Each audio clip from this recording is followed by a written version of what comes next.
SM docs, if you will.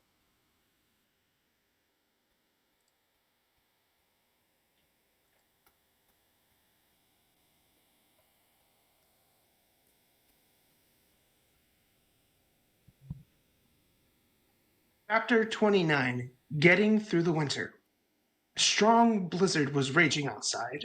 When I looked out of the window, I could see only white. It had been like this for almost a week. No one could travel in such a weather. Not that it mattered to me much since I was stuck in the temple anyway. I was looking carefully at the slate tablet in front of me. We were in my room, not at work. The tablet was already full of scribbles that no one in this world would recognize. I was using letters from the Latin alphabet after all. Maybe mine could read it. I didn't know if she could, but she had read some foreign books in her past life.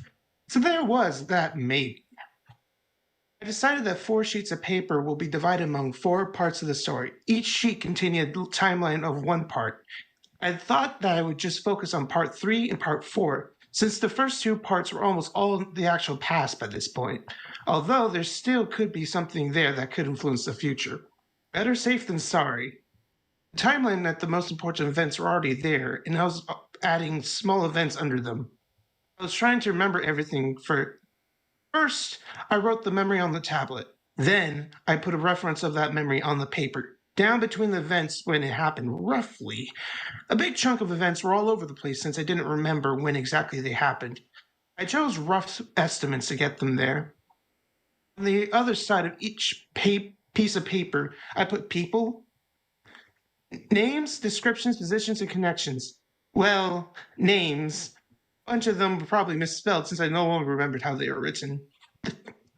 Not that it mattered that much since this world had a different language and it was all just an approximation anyway.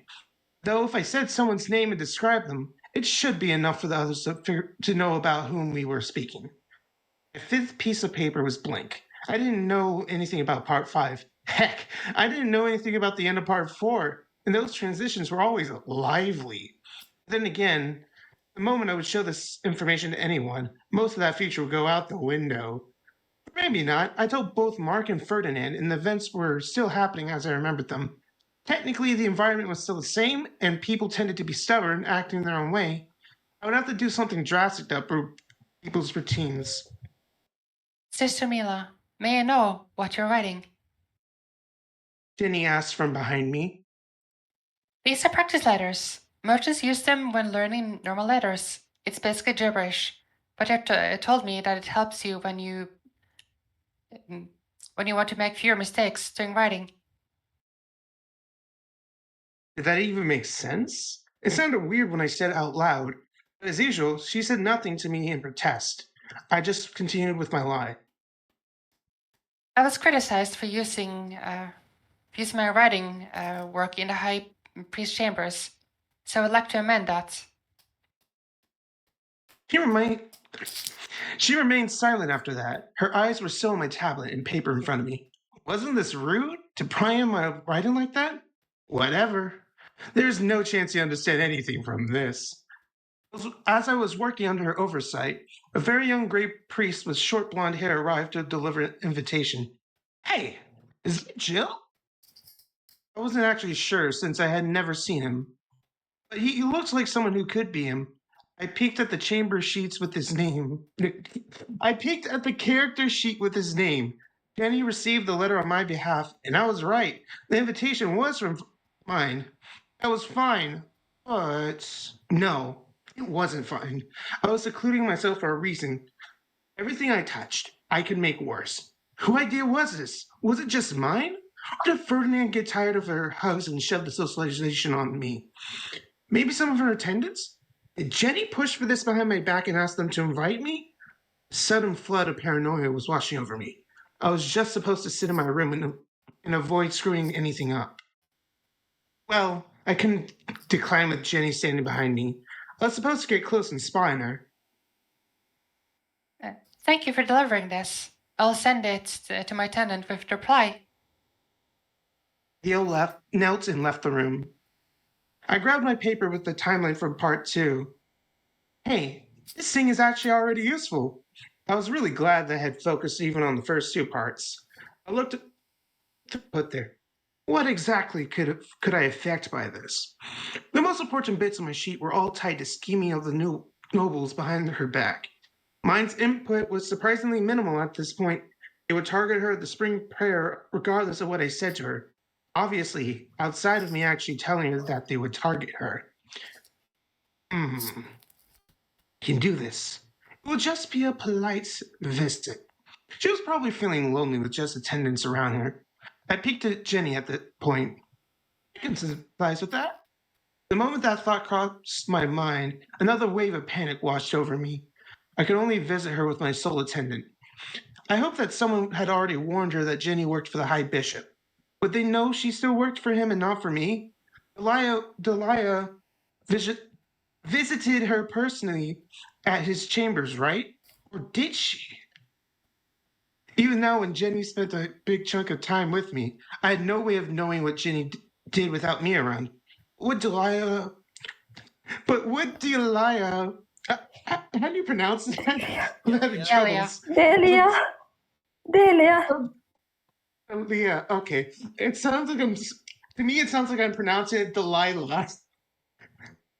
Would Delia even Delia. warn them about her? Delia, okay, let's go with that. But would Delia even warn them about her when she herself was a spy?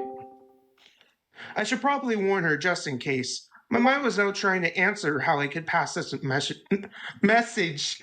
Jenny was always around me after all. My eyes stumbled on the fifth piece of paper. It lay on the table and was still blank.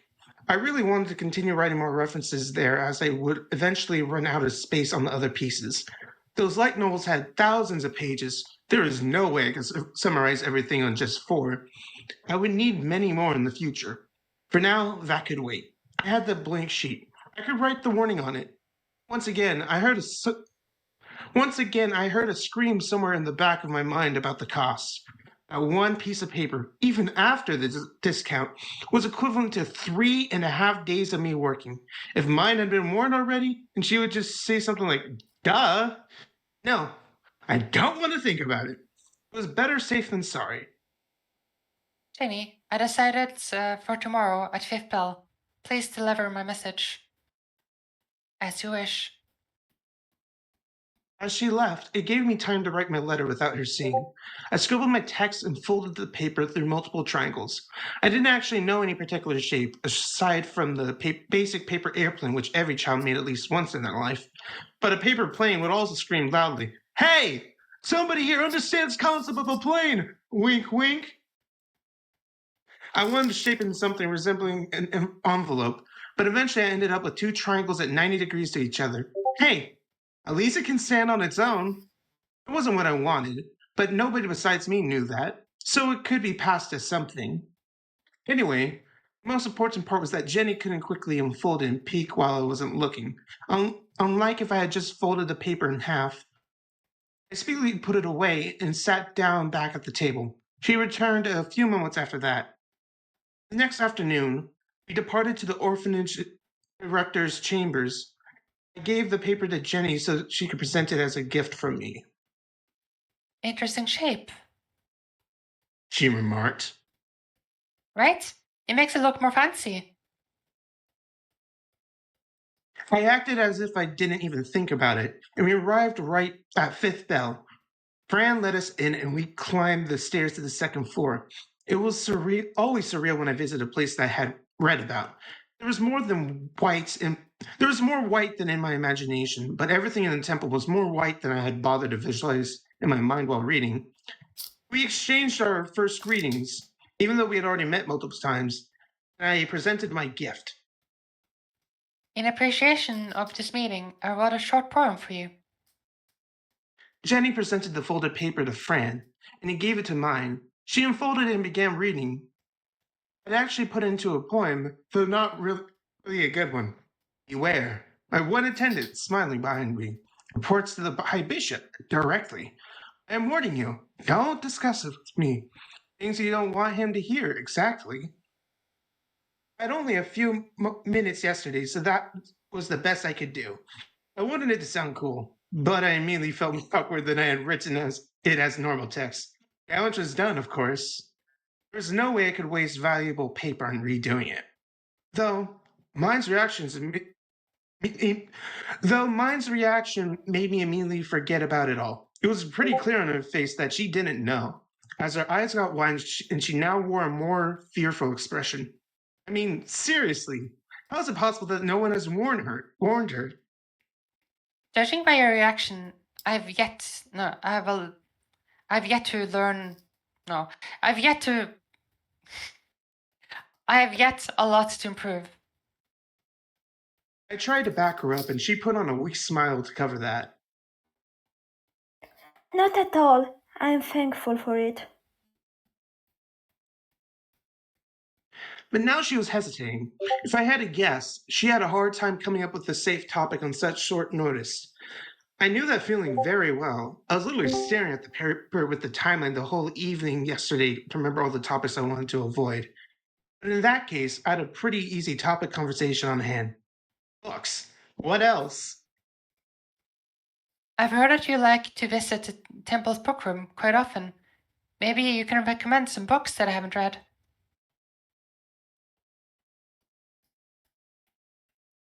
Once I brought that topic up, the atmosphere got more relaxing. Mine put her guard down with a big smile, maybe even too much, as she almost mentioned printing on multiple occasions, but I always steered it back with questions about the Bible or the prayers that were hard to learn. I was keeping a visual image on the temple's book room in my head, and the moment I sensed something related was coming from the outside, I shut the imaginary door. It wasn't that relaxing for me since I had still had to focus, but it was still pretty easy to talk in comparison with others I had in the past. I read some of those books. I could talk about them. It was normal, easy conversation. I didn't have to persuade anyone that I was someone else. I could just talk without worry about how learning this or that prayer is hard or how I didn't understand that phrase in an old version of the Bible.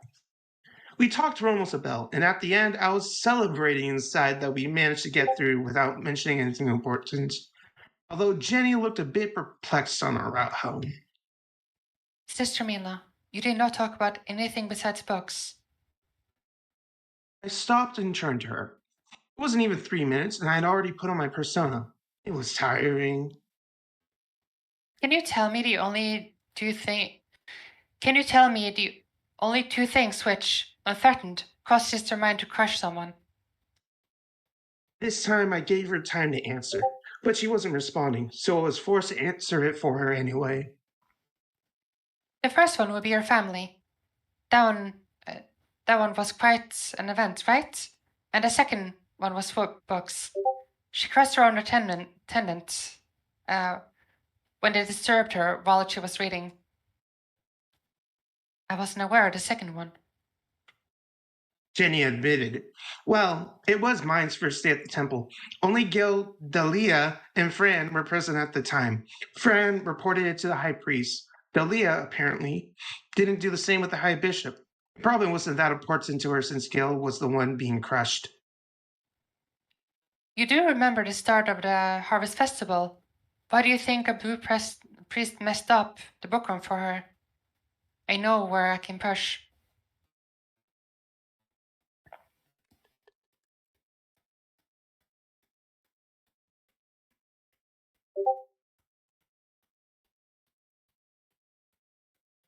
I said knowingly with a smile. Then I turned back and headed to my room. I would really like to know if she actually believed my excuses at this point or not.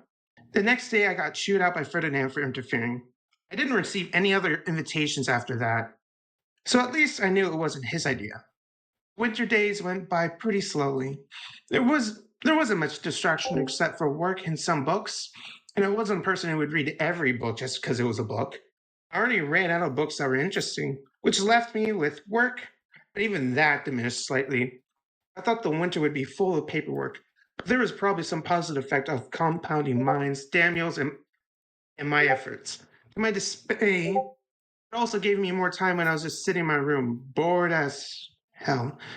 Although, whenever I recalled how I felt the previous winter, this was still paradise in comparison. The temple was peaceful. I would take being bored over being terrified every single time. And so I just went back to rereading various prayers.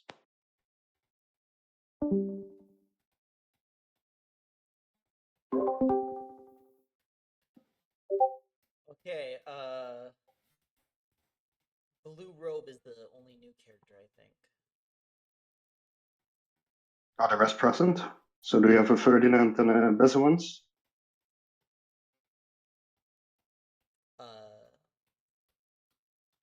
I don't think Faerun, if you are here, if you can do Ferdinand again, because I think you said you were busy.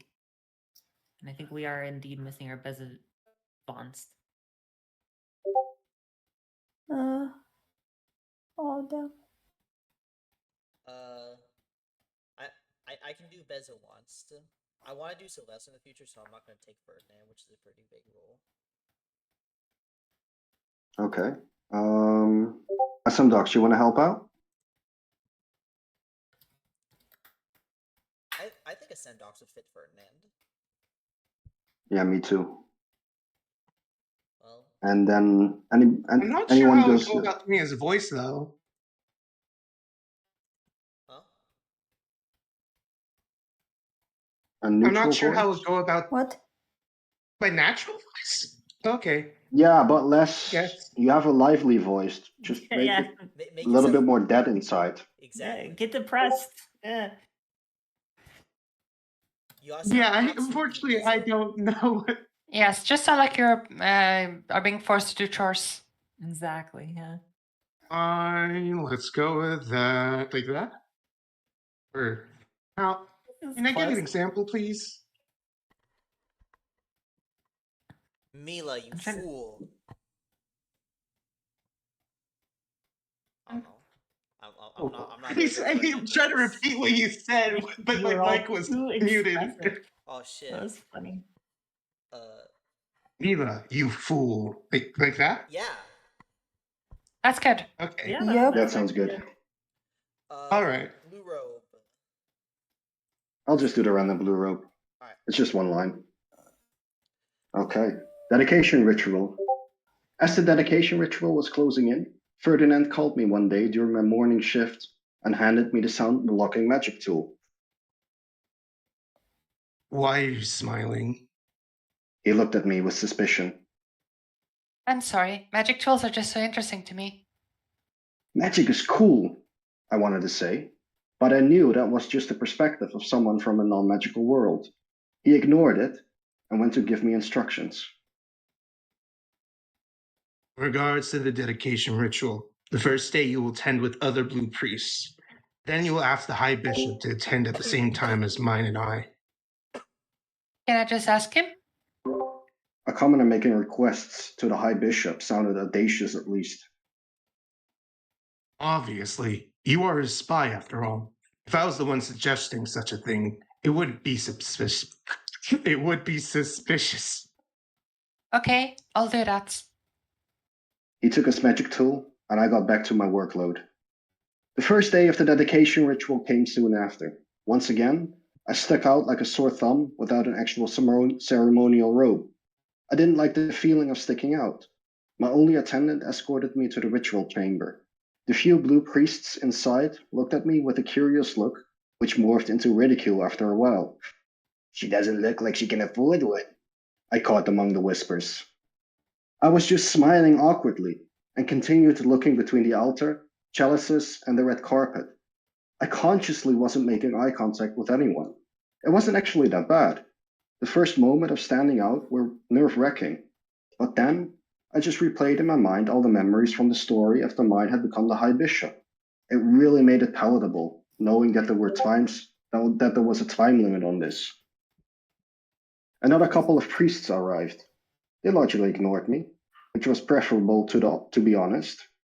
I was waiting in the corner until the arrival of Ferdinand and the High Bishop. They also completely ignored me, which was comforting at this point. The ritual began shortly after. I knew what I had to do. I knew the words of the prayer, so the act alone went without issue. It was actually kind of relaxing. As I pulled my hands away from the carpet, I felt satisfied. The High Bishop and the other priests started to leave the room. I peeked at Ferdinand, who was staying at the altar, and he gestured me with his hat to move on. I set out at a fast pace behind the High Bishop. I walked around the kneeling mine and caught up with him before he could enter his chambers. He greeted me with a friendly smile. Ah, you? Did you forget my name? Okay.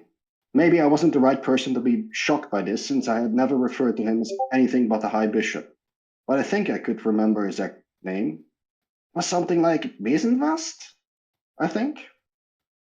Common names were much easier. More importantly, he regarded me in a friendly manner.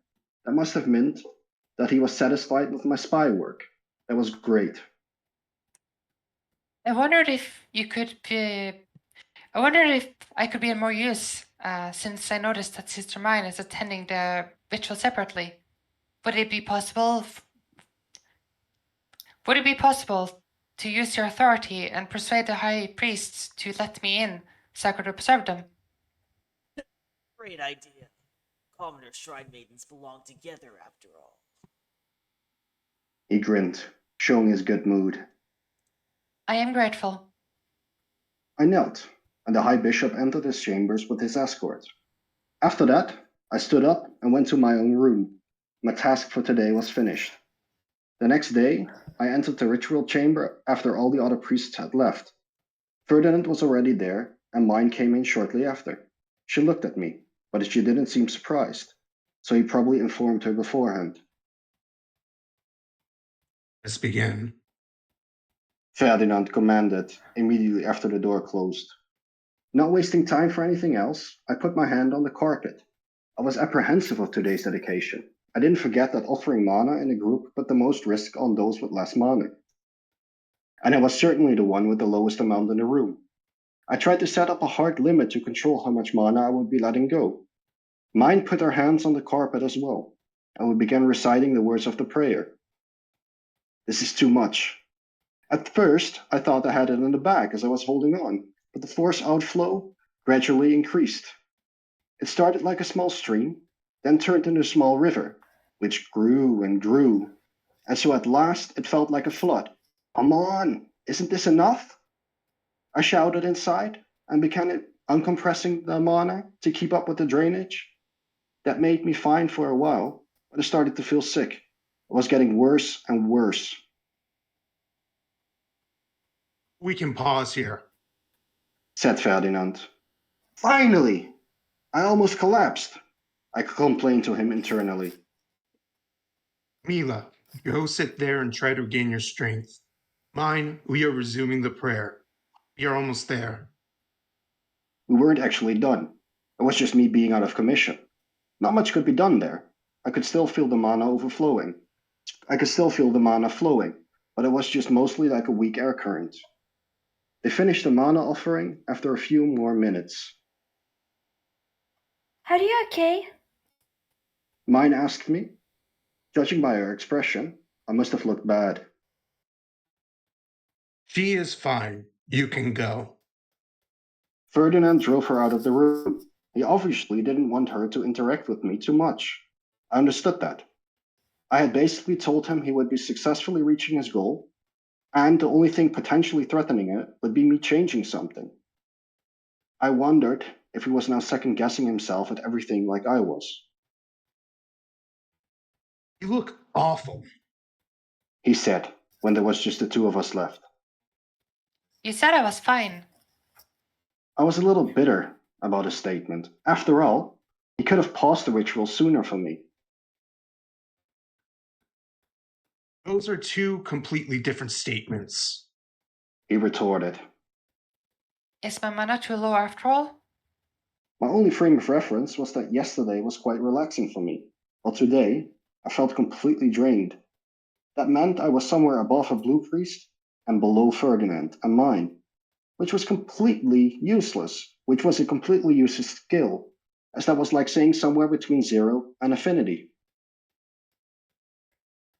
No, you are just not used to the movements of large quantities of mana. It should improve over the next few days. His words put my fear of being inadequate to rest. If it was just an issue of acclimatization, that could be overcome. Compared to yesterday, your addition here should account for one more chalice in the span of 5 days at this rate. Unlike me, Ferdinand was able to ascertain my impact quite precisely. And it was actually pretty good. I had a solid reserve there. Now go rest. Standing up was rough. I felt weak, but I managed to stumble out of the ritual room. Jenny showed me an actual emotion of shock when she saw me, so I must have looked as I felt. I slowly conquered the stairs and reached my room. There, I just fell on the bed and tried to relax. That day, all the chores were done by Jenny.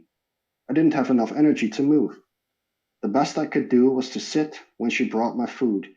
She really was reliable at her job. If only I didn't have to constantly fear her motives. I was probably being unfair, complaining about her when she was doing all the work around me while I was lying on the bed didn't feel right. Maybe I should buy more paper for her, although I should probably save up some money. While I wanted to reward her somehow, since I still wasn't the one paying her expenses, it didn't sit right with me to throw big chunks of my income on gifts. It was basically living above my pay grade, but I still wanted some paper for my future notes. Maybe a compromise 50-50 split? I would save up 5 small silvers every month and use the other half for the paper purchase. And I could squeeze one piece of paper from that as a monthly reward for Jenny. She would gain at least this much from serving me. Although just one of something still felt inadequate. I feared that just one piece wouldn't be regarded as a bonus, but rather as a displeasing reminder how little she was receiving overall. Am I not doing the same with that one challenge? Suddenly, I was self-conscious about that whole plan. My initial idea was that I would be greeted warmly because they were denied challenges and I was bringing one. But Heldenzel was a huge province. It wasn't some small patch of land ruled by a lay noble that was nominally owed only one chalice.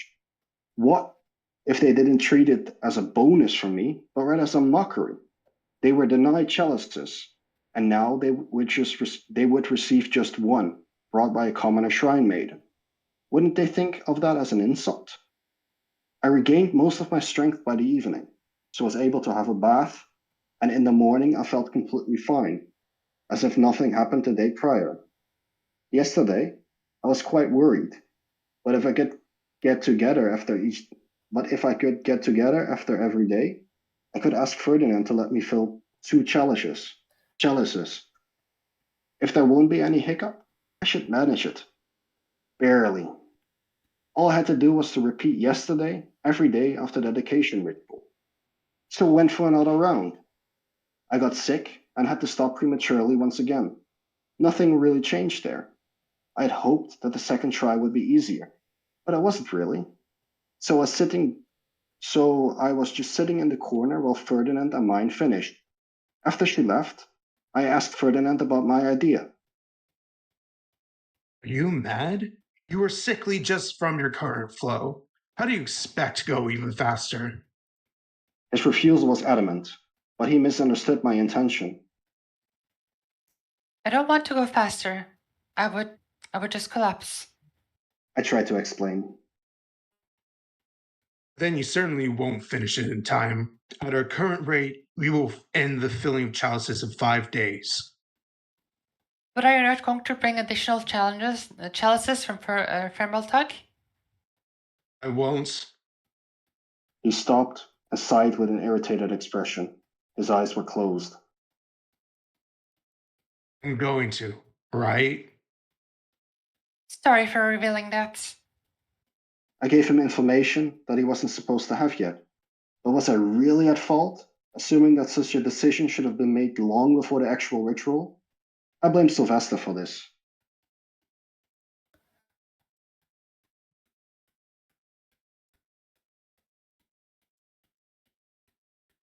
It doesn't matter. I can feign ignorance. Ferdinand replied with slight irritation in his voice.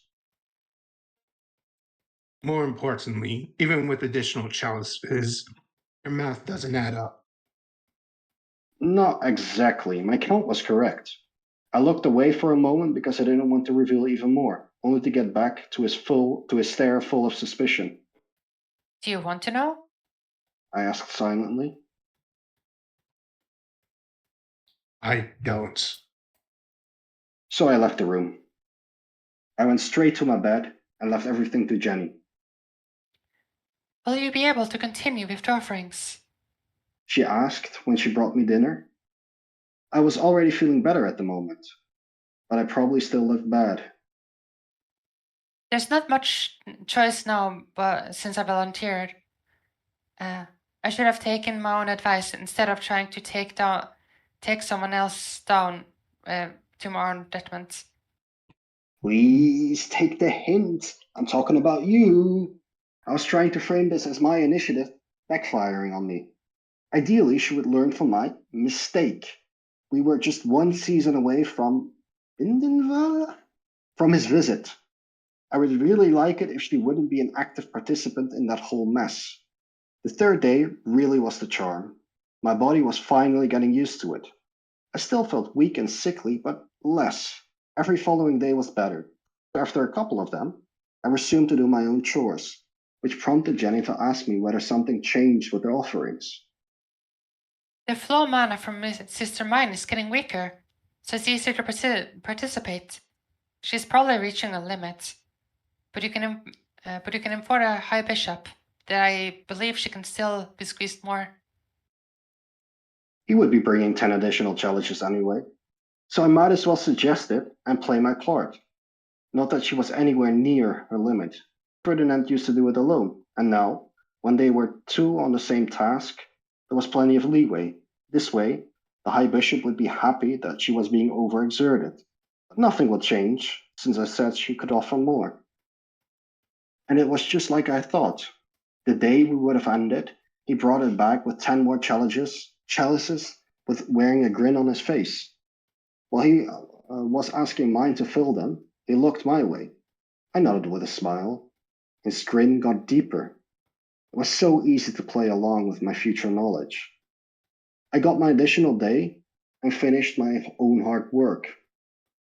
With all these additional challenges that were brought left and right, it was quite hard to notice two more which were mixed there as well. My life went back to being secluded in my room for the rest of winter. Well, outside of one visit to Gilberta, when I brought more paper. I was filling my sheets with yet more reference points. Then I used my slate tablet to draw diagrams of connections between them. It was much easier to work with it when I could visualize it. I was wondering what impact I had on mine. We had met a bunch of times at this point, so it must have caused something. And it was killing me that I couldn't check what that was. There might be no change at all, or she might have gotten some crazy new idea because of our meeting. Regardless, more important were the actions of the nobles. She was already poised to be adopted by Karstedt. That, at minimum, was guaranteed since Ferdinand had seen her memories after the Pombe mission. That event also taught me an important lesson. I shouldn't interfere even if I thought I could make some improvement. I could make it worse. I resolved not to touch anything in the two upcoming turning points. The first would be Sylvester's decision to adopt mine. Nothing I had done should change that, I think. Mine just needed to be mine, and he would give her the adoption necklace. Thankfully, that whole issue was already solved since I would be absent because of my long journey to Heldenzell.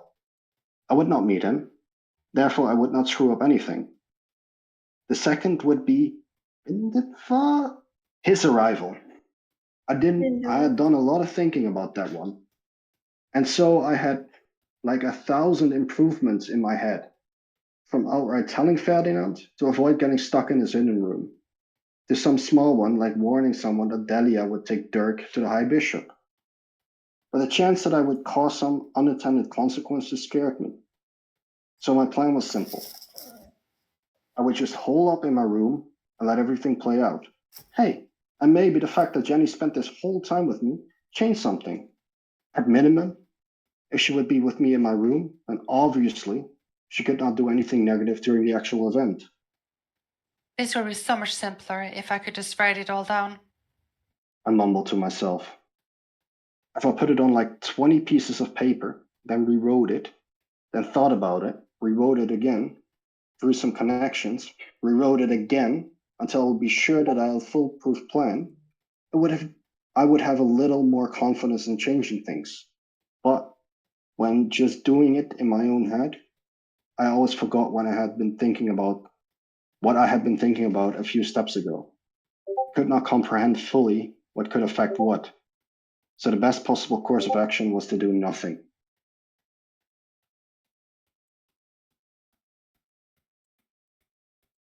Okay. Right, we're getting eerie now. And Guy Holdenzel.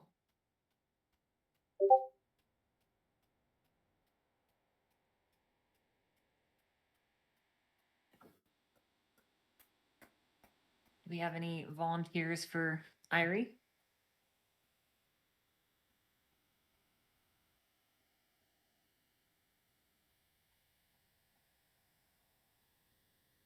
That's a lot of silence. It's terrifying. I can. Okay. And what about our Guy Holdenzel?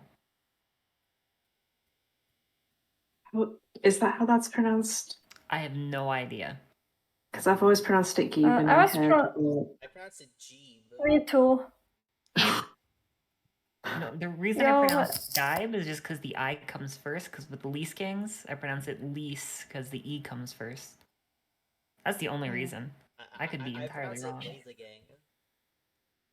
Lazy gang, that's good. I misread Lysagang the first time. I read through. It took a very long. I don't remember what I called it in my head, but it was very, very, very different from how it was actually pronounced. And then when we watched the anime and I heard it, I was just like, "What?" So I went through and re-looked at the spelling, and I was What's like, "Oh, actually- I am way off." Wait, how is it actually pronounced? I always pronounce it lazy gang. Oh, that's how they pronounced it in the anime. Oh, Lysagang. But I think I was saying it before that when I paid more attention. I think I was saying it in my head like Lysagang or something like that. I can't remember. It's been a while. How do the anime say it? wait. Was it Geeb? Who's doing The anime said it Wilma? Lysagang.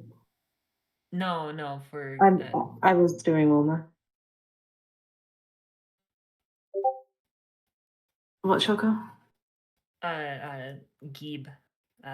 Aaron said Geeb sounds good as the anime said it. I was asking how the anime said Geeb or Gaib. I don't remember how it said it, but I've been saying it Geeb in my head, and I don't know if I picked that up from the anime or Oh, it's Geeb? I don't know. That's how I've been saying it in my head, but like I said, I don't know if I picked that up from the anime or if it's just one of Yeah. those things that my head assigned a pronunciation to it and just ran with it after that. It's okay. I've been saying Geeb too. Faerun's got us. They said Geeb. Alright. Well, I was putting the accent on E instead. On the last E. In that case, do we have a Holdenzel?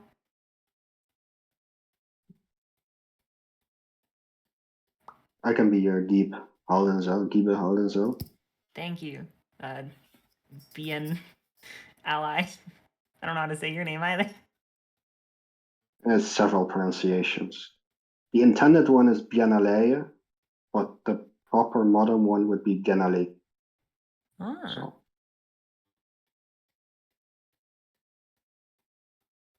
And I think it would be my turn to narrate. Is that correct, Cinti?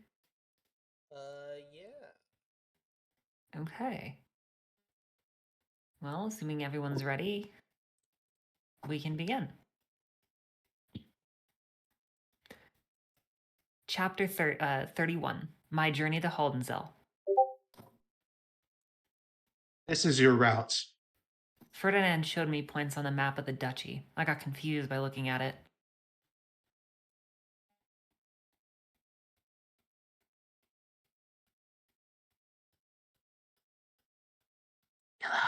It's your turn. Right. Was I supposed to only go to Hollinsell? Going to all the provinces in between kind of defeated the whole point of me not wanting to visit a bunch of noble mansions where I could be harassed or killed as a commoner. How do you expect to get there without any stopping points? Do you possess a high beast?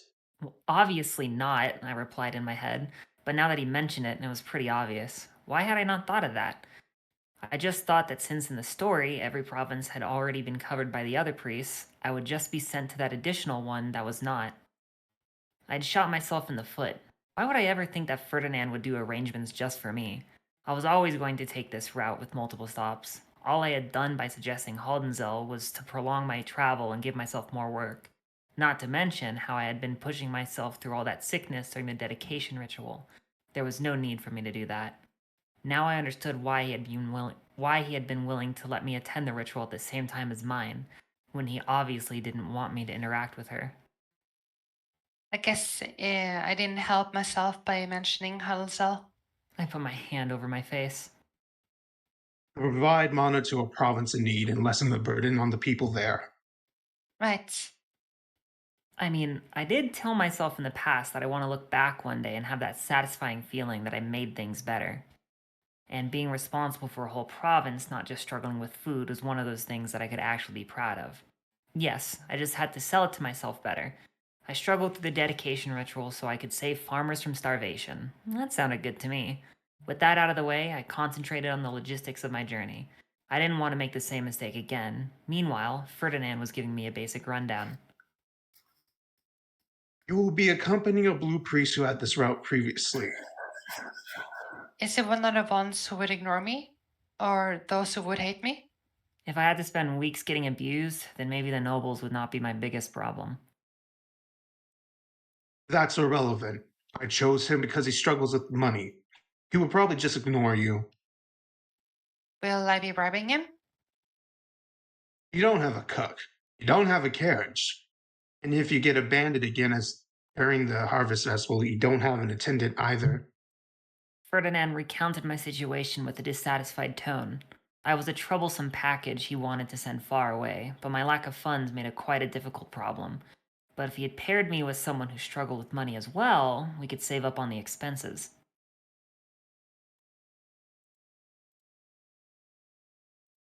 Oh, so will he? He will share with me some of those since he pays for all of them and save up on costs, right? Exactly. Ferdinand agreed. You had an income during the winter, so you should have enough in savings. Crap, I bought all that paper. Couldn't you have just told me this sooner? While I was complaining inside, I asked with a weak voice about the amount. How much will I have to pay him? 2 large silvers. I breathed out with relief. Minus one small silver, that was exactly how much I had. That made me suspicious. Did Ferdinand know how much money I had on myself? It seemed too exact, but I was just glad that I could afford it. Was that cheap or too expensive? I had no idea. 2 months of salary seemed like a lot, but compared to the expenses that the High Bishop had sent on my behalf, it was much less.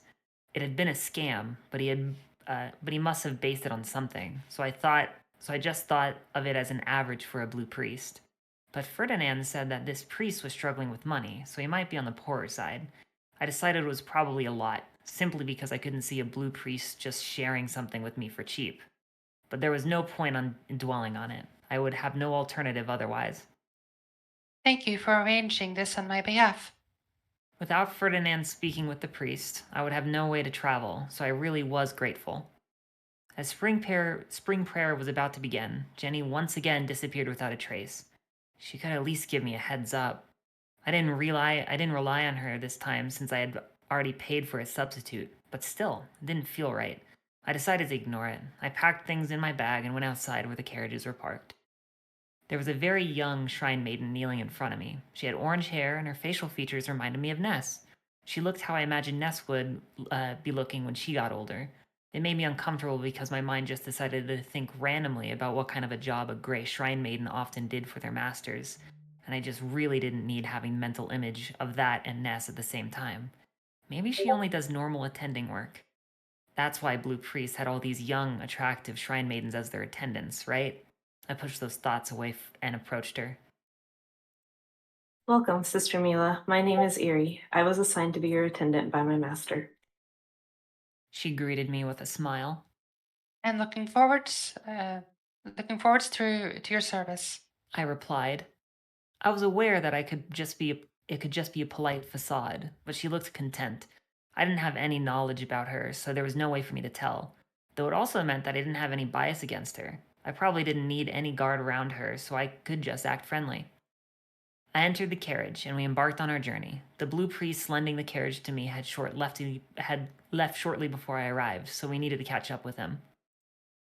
I apologize for the lower quality of furnishings here. This carriage usually transports just the attendant. Irie sounded regretful, but I didn't really care. It wasn't like I knew what it looked like in those better ones, and riding one would mean that I would be in the same carriage as the Blue Priest. That didn't sound like fun. Do not worry. I am content with both my surroundings and my company. Irie nodded in response. She appeared to relax a little, which made me glad. We would be spending weeks in the small cabin. I really didn't want her to feel tense around me for such a long period of time. It would drive me crazy if I were in her position. We left the city, and soon we reconnected with the 2 other carriages that belonged to the Blue Priests, allowing me to tag along. There was not much in terms of sightseeing, mostly just farmland with muddy fields. Our first stop was quite far away, so we would be on the move for the whole day. Unlike with the Harvest Festival, where you gotta share taxes from the places you visited, the Spring Prayer didn't have much in terms of reward. So while, during the autumn, you wanted to reach far and wide to rich bounty, here you wanted to get back sooner, which meant all the closer towns were snatched up, and those less fortunate were pushed to the corners of the duchy. It didn't take much for thinking connecting the dots. Since the Blue Priest with me was desperate enough to make payment from me, he was definitely fortunate. The question on my mind was whether it meant that he was understanding of the less fortunate in general, like, let's say, a commoner shrine maiden who would happen to go with him, or the opposite was true, and he was spiteful about it and directed that anger at those beneath him. It was a coin flip with these kinds of situations. He had set off before I arrived this morning, so maybe he was just ignoring me. I should probably do the same and not get in his way. We arrived at our first stop into the night. It wasn't even a farming town, so we had no job there. We just had to stop somewhere before pushing farther north the next day. Overall, the whole trip northward was kind of uneventful. Maybe it seemed so because of my pessimistic imagination when I had mentally preparing in the temple. I had been visualizing all kinds of problems, populations of farming towns staring at me, the blue priest sabotaging me on stage, nobles getting all murdery with me, harassment in winter mansions, but nothing of that sort happened. The Blue Priest just did his job. He was just one who mostly spoke to nobles, and I was mostly ignored. It all fell into simple routine pretty fast. I couldn't complain, except for the long distances in between. The biggest event in the days was a change of scenery from brown muddy to white snowy as we got farther north. All that aside, we successfully reached the point of departure close to the Haldenzell border. Per Ferdinand's instructions, my carriage would head for the Haldenzell, while the other 2 would slowly continue down the original path. My job was to quickly deliver the 2 chalices in my care and then catch up with the rest as they head back south. At this point, I was cautiously optimistic. No nobles had been so far directly antagonistic towards me. We had enough food, though only in dry supplies, since the cook with his utensils obviously went with the Blue Priest. And Irie got used to me enough that we could play word games to kill time. Her favorite was Hangman, although she had been weirded out by it at first when I had been explaining to her the concept of drawing the stick figure on the slate tablet. At last, we reached Gieb Haldenzell's mansion. We were a little behind schedule because of snow on the road, but nothing serious. So, you must be that fabled blue shrine maiden, exclaimed a man who was standing in front of me when I left the carriage.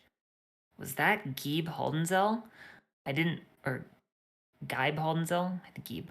I didn't remember how he'd been described. Quite a few characters from my spreadsheet lacked physical description since I was putting that information on paper more than a year and a half after I had read about them in my previous life.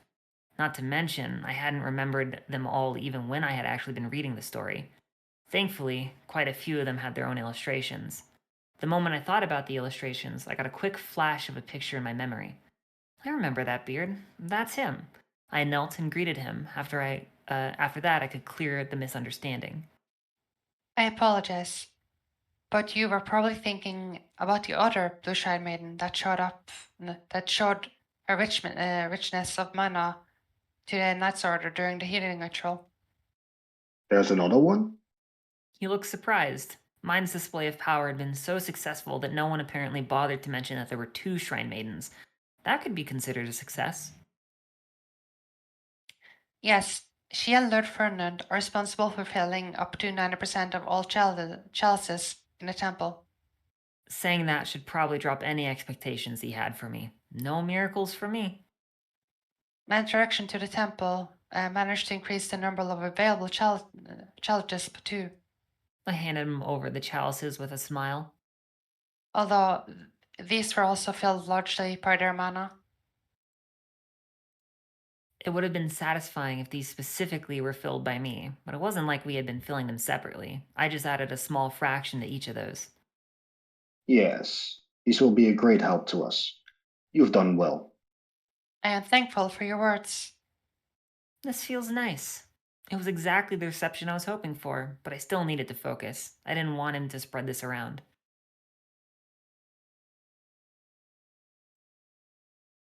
These lines have been colored wrongly, so it's Myla for the first one and the keep for the second. Oh, I would like to warn you about not mentioning this to the public. The Archduke went to great lengths to arrange for this to happen without Lady Veronica's knowledge. You don't have to worry. I was already advised to keep it a secret. Although, I must say I'm surprised they shared that knowledge with you. Of course, Ferdinand already planned for this to stay secret, and of course, me trying to be clever made it worse. Now it looked weird that I knew. But it wasn't anything that I couldn't just brush aside with a few words. Gieb Holdenzel was in a good mood after all, so he wasn't prying too much. Now, let us join in on the celebrations. He said eventually. Irie and I followed after him. It was a cheerful event overall with spring coming, eventually, but we definitely made it more joyful with our arrival. With all the dancing and singing around me, I was eyeing the stage. That one would come later.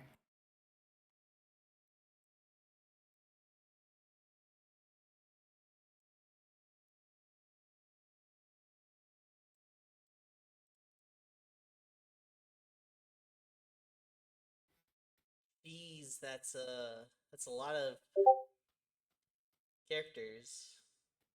A ton. You can slot me in on one Yeah, of them. but most of them have like a few lines only, so Yeah, I think I don't know what random number he'll be, but the main like leader guy is the only one that has more than like a line or two.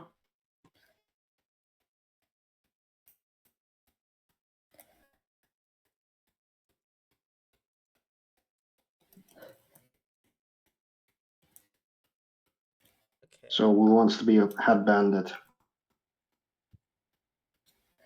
I Do mean, I have it. banditry in my blood. Sign me up.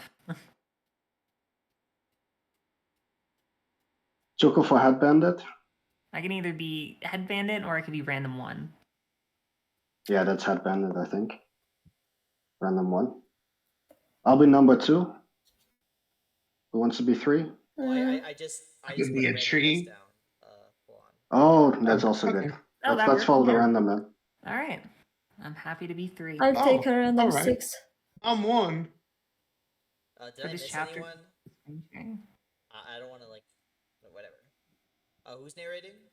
Choco, I think. I finished. Oh, never mind. Do we have next? Oh my god, I'm Just sorry. Yeah, we do have an F. yes, we have Manvi. Yeah, Manvi I will have be. Manvi. Can someone screen share for her? The chapter, if possible. I could try, but my connection is quite bad, so I'm I not can do that so. confident. Hold on. So I'm using two different phones, so Sorry, I did it.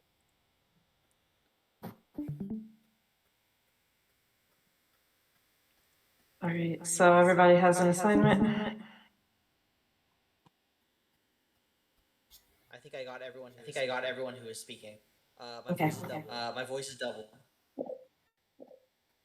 I don't think it's only you. Fairy, I think your screen. It's very rude to talk double. Am I talking double? No, you're not, because you're screen sharing Discord. Oh, Everyone else is. You can share a specific tab. I thought I did. No, you share the window. Or Chrome itself. Whatever. I'm not. Platform used. Let me do something. I just Do you also using the hear PDF double file. now? It's loading. Hold on a sec. Oh, there it is. No, my voice is not double. Okay. I've blocked my voice. I see Risa's. Okay. Remember what color your random guy is. Everyone. Right, brown. Yellow. Blue. Purple. It's You know hilarious. our colors. Good job, guys. We're on par with the orphanage kids now. Now let's count to 10. One, We're worth a few large gold. 2. Alright, are you guys ready? Trailing Born behind. ready. Our carriage departed early the next day. We had to catch up with the rest. Not that I was needed anymore, since my job was done, and the rest could be done by the blue priest alone, but he had the cook with him. Warm food was a pretty good motivation to move swiftly, though snow still slowed us down. I hoped it was the same for the other party and we would eventually get to them. Snow wasn't the only thing that slowed us down. During the second day of our pursuit, we reached a bunch of logs that were thrown haphazardly in the road. Now we had to carefully move between them. It was a drag. If the road was going to be this bad, I was getting worried if we would reach the other party in time. We had enough supplies, after all. This third carriage was also carrying a bunch of less important luggage for the Blue Priest. I just didn't want to trail behind for the whole journey south. Isn't this road used by merchants or something? Why has no one bothered to clear it? I mumbled complaints to myself while stretching my legs outside. We had made it through the first obstacle, only to notice the second pile of logs a few dozen meters ahead of us. Our carriage was staying put for the moment. I returned back inside after a few stretches and a bit of sightseeing. There was only a nearby forest to look at after all. Irie was unpacking food for us, and I sat down opposite to her. As I was watching her, I continued with my silent complaints. Bunch of logs ahead of us, bunch of logs behind us, this. Suddenly, I had a really bad feeling about this. I turned to Erie. Hey, let's postpone our food until after we get past the second pile of logs. I said that nonchalantly, but I wanted to move as fast as possible. As you wish. She put the package away. The moment she stood up, we heard multiple cries from outside. I immediately shrank in my seat. No, please, I can't. I couldn't even think because of fear. I looked out the window, and there were a bunch of people with weapons approaching. They looked like farmers, but they probably acted on behalf of some noble. I had gotten so carefree when Guy Haldensel had said that he didn't even know there was a second Blue Shrine Maiden that I thought I was safe. The men surrounded us and then moved from every direction. I felt like a caged animal. There was nowhere to run. When I looked at Erie, she was similarly just sitting there with fear in her eyes. I'm out! Someone shouted from outside. Some of them were almost at the door. Erie covered her ears with her hands. I had nothing that could defend us. No guard knight, no magic ring, nothing. I couldn't even use crushing since I was overwhelmed with fear. And even if I could, there were dozens of them, not something I could overcome by attacking one at a time. I was jealously thinking about the ambush mine had faced during the spring prayer. She had 4 nobles to guard her, and she wasn't even in those targeted carriages, but far away on a high beast. It sounded so nice. I clung to that memory in my mind as if to escape to that reality. My own surroundings were too scary for me. One of the men banged violently on the door, and then he reached for the handle to open it. Please go away, I cried in my head. It was too hard to actually speak. I was now flicking between which noble was behind this, whether it was Shiksa's mother, who wanted to torture the shrine maiden, or that count from Arensbach, who wanted to use her to produce more devouring soldiers. Each option was so frightening that my hand was actually able to push through my paralysis and grab my knife. If they snatch me, this will be the last time I can move freely. Just as the door opened and a farmer with his weapon jumped in, I directed the knife towards myself. No, I'm too scared to actually do it. I couldn't do it. I was at their mercy. Blue Shrine Maiden? He shouted. He was staring at me with wide eyes, and I was returning the stare back. My mind was blank. Wait, why did he shout it with a surprised tone? Did you say? Another man poked his head inside and then also kept staring at me. There's a blue shrine maiden here. The first man shouted again. Was I getting this right? They were surprised to find me here? Did that mean this wasn't an ambush by nobles? My jaw was trembling. And after a moment, my hands started to tremble as well. Something inside me was slipping. I was hearing more yelling from outside. What are they shouting? Did I find something good? What, Blue? Step aside. What's inside? I threw my knife to the floor. The bang took the first man's attention. I stood resolutely with an angry stare. As he looked back at my frowning face, he took a step back. But since he was standing on the edge, he fell to the ground. I walked to the door. I was pissed. The fear they had caused me felt almost physical. My chest was hurting. Do you understand what striking the carriages of a blue priest means for you? I yelled at the crowd in front of me. Some of the people on the other side of the carriage ran over from there to see what the whole ruckus was about. You want the blue priest to stop coming here? I went over them with my stare, and they all had shocked expressions on their faces. That was good, since I didn't actually know whether anyone at the temple would care enough to stop coming here on my behalf. Probably not. Some of them made a step back, which was a good sign, but then someone shouted, Lying! Don't let her fool you! I turned in the direction of the voice. Its owner looked sharp. He might have had roughly 4 decades under his belt, and he was the only one from the crowd who didn't seem shocked. I narrowed my eyes at him. Look at her! Does her robe even look similar to those blue priests wear here every year? He was pointing his finger at me while he turned to the others to address them. Right, they all have those fancy designs on them. Some men agreed with him, and as they did, others joined as well. Yeah, she's probably just some rich girl that can afford all kinds of colorful fabric. Was my lack of ceremonial robes finally getting back at me? The most appalling thing was that it wasn't the nobles that were pushing me, but a bunch of farmers in the middle of nowhere. This was absurd.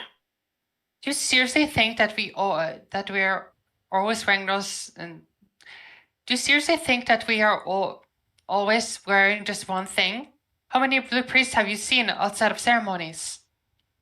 I kept acting confident, but internally, I didn't like it.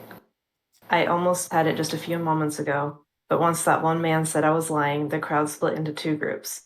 I needed to push back. I couldn't just defend accusations. If I just made excuses, it could seem desperate, not something associated with a powerful person. So I crossed my arms and acted annoyed. It's getting tiring. How does 5 years without spring prayer sound to you? You apparently don't need it, judging by your behavior.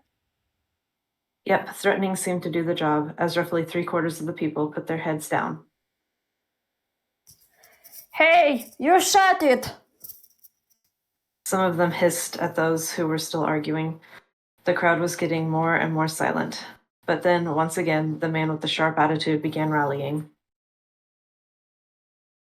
Come on, people, she is playing you! We already had a visit by the blue priest yesterday. There's never a second one coming through here. Think, people! Think! He must have been someone important if he was able to go against the wishes of the majority in that crowd. Maybe a mayor? Damn it. Why do I have to get someone so observant? I was cursing inside, and he just continued.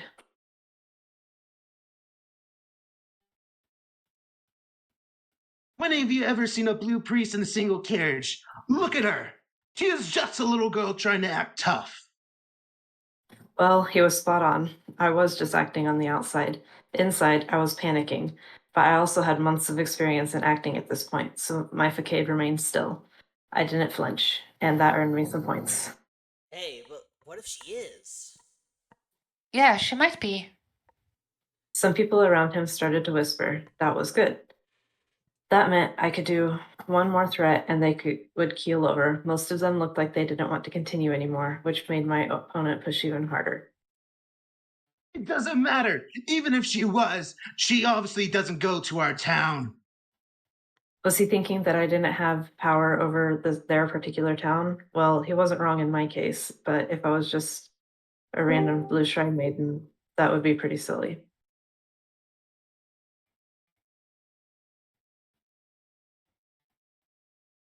But she can tell the others. People around him obviously saw that problem. Not if she never returns. He looked at me with a grin, but his wager was wrong. It didn't shock me into fear, mostly because the majority of the crowd was already indecisive. Their big group was the scary part. Even if I used crushing, I would take like one or two before they would beat me to death. But since now I could focus on one guy, I felt confident. And he managed to stir up my anger by threatening to kill us. That emotion whirling inside me was waiting to get released.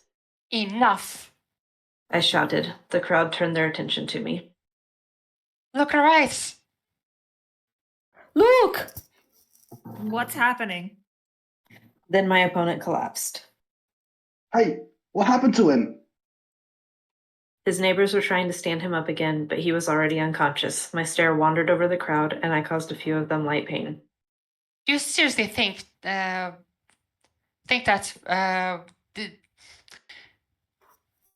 distinguishing a blue Shrine Maiden is just a piece of blue cloth? It's mana, you fools! That thing that keeps you alive every year. I could obliterate your whole town for just that one remark of his. Not really, but they didn't have to know that.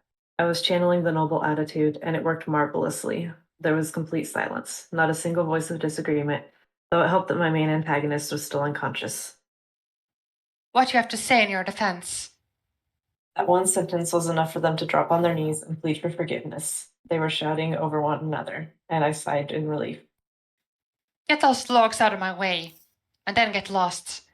Pray to the gods that I feel like not mentioning this to the temple. And if I ever hear about someone getting robbed in this area, you might as well burn.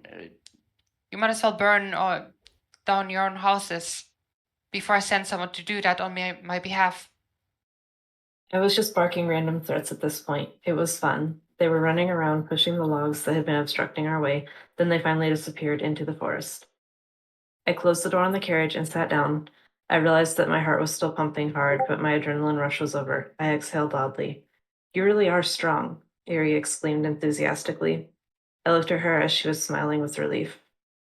Anyway, you realized that I actually don't have any power to blur about their town, right? Thankfully, they believed my bluff. I was smiling as well, though it was a tired smile. But it was so brave to stand up to so many people. I had no idea that someone would actually try to harm a Blue Shrine Maiden. Yeah, they were idiots. Let's try to reach our master before tomorrow ends. I found yet another motivation to join them as fast as possible. It was better to stick with an actual blue priest on our way home. Thankfully, no more surprises waited for us through the rest of the journey. The good old boring travel time awaited for us. Eventually, I spotted Ehrenfest's walls in the distance, though weirdly enough, we were approaching from the south since we had to make a detour for some reason. Or maybe it was the normal path, since Erie didn't say anything. Nonetheless, I was eagerly looking for some rest in my room. Meanwhile, my eyes were just randomly wandering through the farming fields, slowly moving around us. The familiar forest on the right was getting closer. I kind of wanted to visit it, but I couldn't just stop the carriage there and do some gathering, and it would be pointless since I couldn't use anything there because I wasn't cooking my own meals. Not to mention, it was already late and everyone was mostly moving out of it rather than in. We passed one group of children and soon reached another one. I recognized someone there. Hi, do you want a ride? I asked a younger girl with red hair. Now, you have a carrot? Sure. Ness responded with a big smile. She hopped inside and put her basket down on the floor. I'm just renting it for this trip. It's fancy. She was looking over the interior, and then she sat down and looked out of the window. I never rode one of these. She stared in amazement out the window, kind of opposite of my attitude. I was about done with staring. I really had enough. Oh, right. My brother told me if I ever see you, I should give you this. She handed me a tiny face stone, probably from a shamil, and then sighed in relief. I'm glad I don't have to keep that in mind anymore. I was always forgetting it somewhere. The face stone was rolling on my palm. What is this for? For the trap? Yeah, Bert told me that some thief kept stealing them during the winter. They caught him eventually, but he had already sold them. They were left with the last one from the thief, and that made them nervous. So Bert gave me this one since I go to the forest often. That made sense. The last time we saw each other was in the forest during the harvest festival, and since Ness hadn't been baptized yet, she was the one most likely to meet me there. Well, if I had actually been going to the forest instead of being stuck in the temple. He even gave one to Gina, though she complained that she didn't go to the forest too much anymore. Too busy at her job. She must be in demand or something. That was good news to hear. Not about her being busy, but that she was doing well in her job. She thought that one of us would catch up with you. They must have been really nervous about having just one working bait, but I couldn't blame them if they had already lost a bunch of stones to that thief. But still, couldn't they just ask Mark to relay the message? Bert had already met him, after all. Couldn't you just ask the merchant he met at the Gilbert company to tell me? That's a big company from the north part of the city. It's one thing when you invited him there for business, but just going there on your own and asking for stuff, I would certainly not go. Yeah, you're probably right. I mostly focused just on the nobles as the main threat to me. I definitely bowed my head multiple times in those instances. I kind of forgot that the same attitude is also followed among the commoners as well. It wasn't so strict, obviously, but still, they were children. For them, it must have been a big deal. For me, not so much, since I had my knowledge from the story and I knew with whom I could just talk. I wasn't contacting adults that I didn't know. I poured my mana into the stone. When I had done it the first time, it had taken days and I had gotten sick in between. But since then, I not only compressed my mana to increase it, but I also got used to faster flow of movement during the dedication ritual. Changes colors. Awesome. Ness whispered with amazement. By the time we got through the south gate, I handed her the dyed face stone. Thanks. Bird will be glad. Ness got off when we reached the alley that led to her home. The carriage then continued up north until we finally entered the temple's ground. I thanked Deary for her service, and soon enough her colleagues came to help her unpack the luggage inside. My part of the luggage was in a single bag, so I could leave almost immediately to not stand in their way. I took like 2 steps before I noticed Jenny coming my way. She greeted me with a smile, which was uncharacteristically more happy than polite, and took the bag from me. I followed after her. Now that I was walking in the temple's white corridors, I was getting back into thinking about my plan. Since I had been absent, nothing should have changed. I had avoided Sylvester completely, so now he should have his eyes on mine. That was one strong pillar of backing. I was content about that, but I was also a little bit lost time-wise. Our journey was longer than I had anticipated.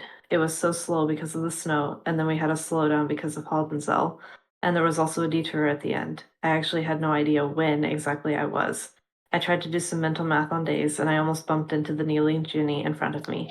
We managed to meet the High Bishop and his escort. I knelt as well. Mila, you are back. He said with a friendly smile. He knows my name now? I wasn't expecting him to care enough to learn it, but maybe he was just satisfied with my intel. After all, he still continued with his friendly tone. We will receive a visit from the Great Duchy of Arensbach tomorrow.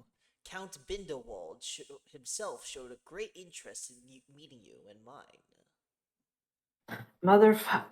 I wanted some random noble to come here right now and praise me as I was still keeping my smile in that situation.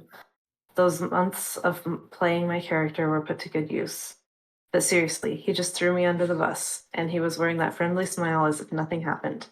I knew that Bindewald was here for slave acquisition / mana battery / baby making machine for devouring soldiers. I needed to disappear, or this would end badly for me. Count, I'm honored. My smile didn't falter, but inside I was spitting fire in my fury. Though it made sense, he wouldn't need a spy anymore when he knew that mine was going to be taken away. I was no longer needed, so I could be sold as well. But still, it was like a stab in the back. Then again, I was not exactly someone who could be outraged by this, since I was basically counting the days to his own fall and subsequent execution without any second thought. We were basically even. Someone, please, be outraged by this instead of me. The High Bishop walked away from us. I stood up. No, this is fine. Bindewald had never managed to get through the gate when he had visited the first time. I had some time to make my escape, even unprepared. I hadn't been expecting to be targeted myself. My plan of sitting in my room and waiting everything out was too naive. If they were going to take a random baby with mana, of course they would take me as well. Damn it. But when exactly does he manage to sneak in? I closed my eyes and tried to recall the words from the story. Mine was brought home by Daniel, and then she waited there. I wanted to say a week, but I wasn't sure. I couldn't recall the correct number. It might have been 3 days. It was usually like that in stories, or maybe it was 5 days. Just to be sure, I needed to disappear 3 days from now. It would be stupid if I thought it was 5 days and they would catch me on the 3rd.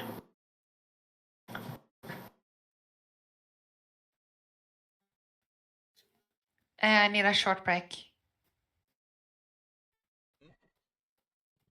BRB. Okay. Wow.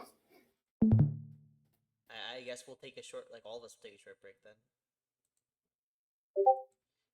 If you need I to guess so. get some water, go to the washroom, eat some food.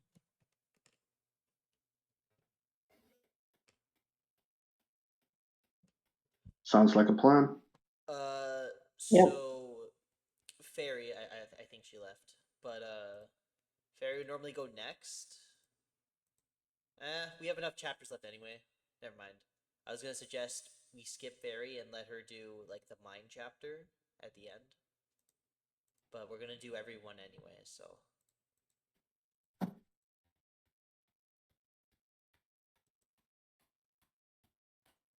There's only mine POV. The Sylvester is the start of part 2, no? Yeah. Yeah, Sylvester spreads off part 2. Man, we've I been think I spoiled do. by 4 Wait. POVs. So we have a point of view, mine's point of view. Mm-hmm. Wait, who's... I could try doing mine's point of view, as I was also voicing her. Oh, wait, you're. I don't know I if it keep matters. forgetting who's voicing mine. My fault. My fault. You're voicing mine. My fault. No, ignore me then. Ignore me.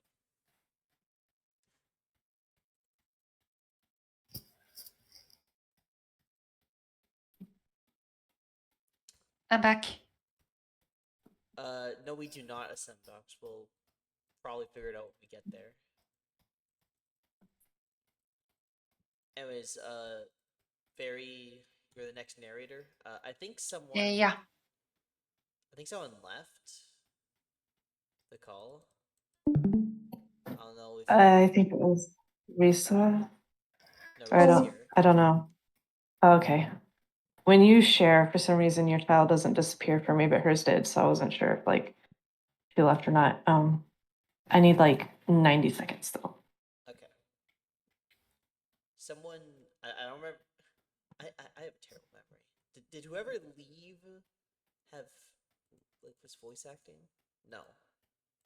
I'm back. Yeah, we're just waiting on Sea Yeah. Wheels. Alright. Okay, so Risa, Semdok, Bien, Chokomoto, Sea Wheels, Fairy, Manfi, and me. Okay. Oh boy, I'm gonna be talking a lot during this chapter. Yeah.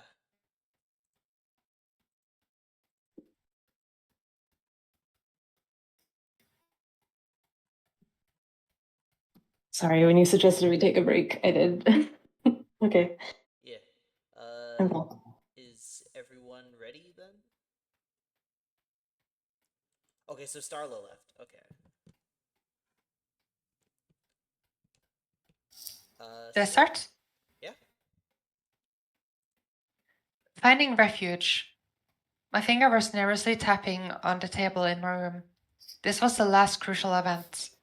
Mine already had Ferdinand's backing from the autumn. She also had Sylvester's backing from the spring prayer and a subsequent visit to the forest with the orphan children. The last piece was the fall of Veronica's faction. It was one of the was of the utmost importance for me not to intervene. Only if I had my own hidden room.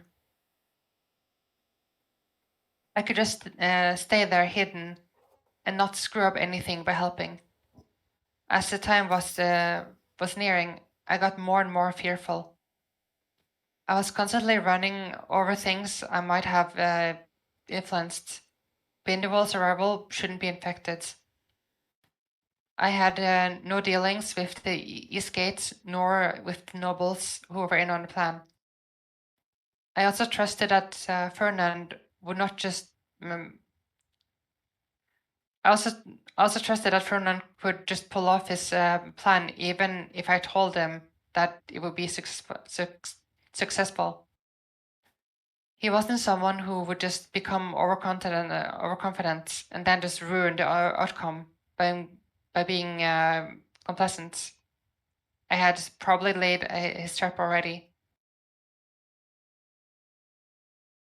Mine herself, I was worried about. The whole kidnapping event was messy, all over the place, and pretty close in certain instances. One different turn in one alley or one different decision, and it could all go to hell. I was feeling heavy pressure in my chest. Are you feeling unwell? Jane asked me. Jane asked me for my rights. She was watching over me since I had no work. Ferdinand was away. Not really. Just a bit frustrated that our visitor from the Greater Duchy wasn't able to arrive. Yeah, right. As if I still needed to find a place to weather the storm. I looked at Jenny. If I could just trust her, we could hide together. But I couldn't see her. But I couldn't see in her head. She was still hellbent on getting back at Rosina and Wilma through mine. I would be. It would be stupid to trust her so blindly, only for her to rat on me to the Archbishop. But if she wasn't, I didn't want to just abandon her to the High Bishop while escaped into safety. If I actually knew, my planning would be much easier. Although technically, I wasn't. It wasn't that hard because I didn't have many options to begin with. The most sure thing would be just leaving the city altogether, but I didn't really want to travel outside on foot. I was still a child, and I had already experienced a robbery attempt and an attack by a Fey-beast. The outside was just too scary to go alone. I might have considered it if I could still trust Jenny. She was older, and I would feel safer in a group, but that was not an option. I could try to stay somewhere in the lower city, but I didn't have any money for an inn, and I had already done one night of sleeping on the streets. I didn't want to repeat that for multiple days. I could probably ask Bert or Ness to let me stay inside her home, maybe even seen us. No, not in her home. Sina would probably be willing to help, but I didn't want to go near that building ever again. Just thinking about it made me feel like I was suffocating. I didn't know whether I would be able to force myself to enter. That's why I was thinking about the first option. But even then, that didn't seem good. It wasn't like I had a problem with their place. It was just my own paranoia at this moment. Where exactly were all these devouring soldiers? Would they all enter the city with Conpinderwold, or had some of these arrived already? It wasn't like it was some kind of side story from the perspective of a devouring soldier that could tell me how safe it was to actually leave the temple right now. Every time was thinking about leaving, I got flashes in my head of masked soldiers lurking in the alleys, watching everyone that tried to leave. It might have been just all in my head, but it had seriously frightened me, and I didn't want to leave, which limited my options quite a bit. I couldn't stay in my room. They would just come here and take me. I couldn't go to Fernand since I would destroy his "I'm not here" trick. And I couldn't go to my chambers since that was definitely derailing everything. I sighed. Not many options out there. In the end, I decided to ask the orphanage. After all, the nobles didn't come there. And those living there weren't in service to any blue priests. Otherwise, they would have had their own rooms outside the orphanage. While Jenny was away for lunch, I wrote 2 letters, one for her and one for Damiel. The rest of the day I spent waiting, and when the time was right, I pretended to be tired and went to sleep already. That was the signal for Jenny to leave for the High Bishop's chambers immediately. I stood up, put my clothes on, and packed my things. I left the letter for Jenny on the table.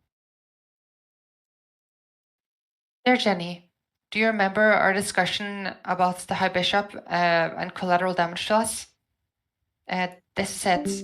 By inviting a foreign noble, he is going against the will of a higher-ranking noble, and he will fall.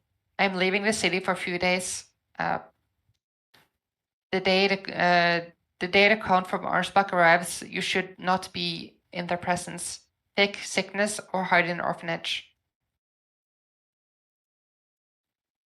I was pretty sure that even if she wanted to show this to the High Bishop, that sentence mentioning our discussions about him would incriminate her as well. So the most she could do was tell him that I had disappeared from our room. I waited some time, so it would get a little bit darker, and most residents went to sleep. And then I left my room. I went straight for the orphanage. Thankfully, I didn't see anyone on my way. I signaled my arrival at the girls' building and hoped that everyone had actually gone to sleep yet. The door opened, and a single grey Shammaiden with bright orange hair was looking at me with a surprised expression. She knelt in front of me. Right, I have my blue robe. You can stand up. I apologize for coming uninvited this late. Wilma still looked on guard, but she wore a polite smile. I came to ask if you could help me with hiding from a noble. He wants to buy me and take me away. But if I were to disappear for a few days, he would probably lose interest. Please. I nodded after a pause. Or I added after a pause. When I had been thinking about coming here, it seemed so simple. Just entering a building, but actually asking a stranger for help was hard. We had never seen each other. Sure, I had read about her, but that wasn't going to change the fact that I was randomly asking her for favors. She could just say no, but at this point, she was showing me a relaxed smile. Come right in. That was a relief. Like, I knew she was a caring person to begin with, but that wasn't something I could just take for granted and burst in here. Thank you. I entered and saw no one else was here. The others had probably gone to sleep already. It made sense that Vilma, who had been put in charge of the orphanage, was the last one awake. Can I be put in some unused room for 35 days? You won't even know I'm here. I'll just stay there so no one can see me. Is that alright? Yes, we have plenty of room here. Their reply would be pretty much would be much more comforting if I didn't automatically think of the children that died to clear the space. Wilma guided me to the room on the first floor that was at the end of the corridor. If you need anything, you can just ask me. Thank you. I'll be just fine, I think. I should probably mention Jenny while I was at it. Jenny, my attendant, might come here to seek refuge as well. Jenny? She immediately reacted to the name. They used to serve the same master after all. If it's possible, help her as well, but please, under no circumstance, tell her that I'm also here. I don't know whether she will seek refuge of my whereabouts or refer to the High Bishop. Don't tell anyone I'm here, please. Don't worry. If she comes, she'll get a room on the floor for adults. Her reassuring voice was making me relaxed. Thank you again. But there was still one last thing on my mind. I took out the second letter and handed it to her. Please, give this letter to Gil. Tell him it's vital that no one can know about it because it concerns Sister Mine's safety. But he needs to give it to Daniel, her bodyguard, the moment Julie arrives to escort Sister Mine home. I really wished I remembered the correct day instead of giving messy instructions. This messy instruction. Wilma didn't seem confused by the sentence, but the sequence of all things. It was something. But Sister Mine isn't commuting to the temple right now. She objected. It's for the day when she arrives. I said vaguely. It's important that no one else knows about this. Daniel will know how to protect her when the time is right. Everyone else would just cause more harm than good. Wilma nodded with worried expression. Is Sister Mine in danger? Similar to me, but she has her guard, so she'll be fine. Her worry diminished slightly, and she was back to her peaceful face. Understood. She closed the door, and I heard footsteps going away. I didn't know whether the letter was a good idea, but after all that time in my room, where I was agonizing over the wrong soldiers in Lower City, I just reached the point where I had to warn them. I was getting too paranoid that something would be going wrong, whereas as a result of me existing in this world, the letters contained simple steps. Do not take Lutz and Tula with you. Let them wait in the temple. You will probably be followed by the wrong soldiers after you leave the temple. Be vigilant of Mine's position. Cast rot in the lower city. That will probably force them to attack so you can take them down. Even if they took a wrong turn and didn't come across Otto, the rot should have been seen everywhere. So regardless of where they would go, the knights would arrive at their position, or at its position. Not just them, soldiers like Gunther and Otto would as well.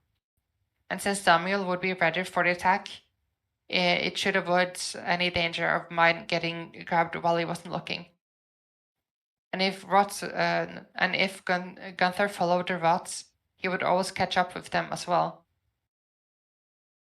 After that, nothing would probably change, with them wanting to seek Ferdinand, which would lead them to their next confrontation.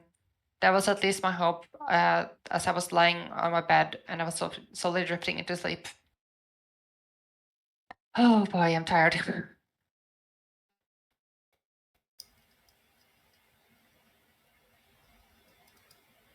So much shocking. It is exhausting. Alright. You. Damwell, Thule, Lutz, Gunther, and Karstedt.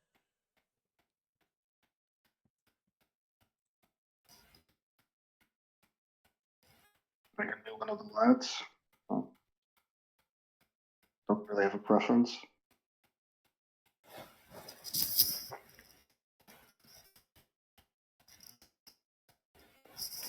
Also, we need someone to voice Thule. And did anyone say we are gonna voice Lutz as well? Well, I'll just pull up a list of them so we can keep track.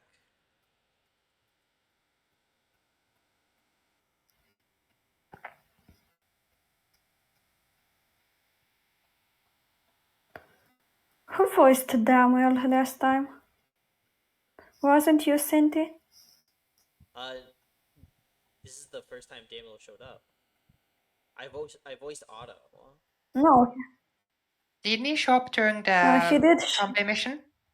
Trombe. Oh, Yeah, he yeah. did. Well, I don't think it was me. Did he have lines? This is why I don't remember if he had lines during the Tromba mission. I think he did, maybe. In the beginning, he did one or two. you were sending messages with the assignments, so it would be a lot of scrolling to go back that far in the chat, but No, I don't think he has, or he had any lines. Chapter Trauma mission doesn't have lines for him. Looking at the highlighting.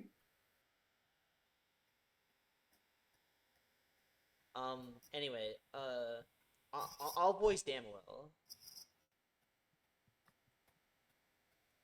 Sounds good. There's Lutz, Gunther, and Karstedt for like the boys.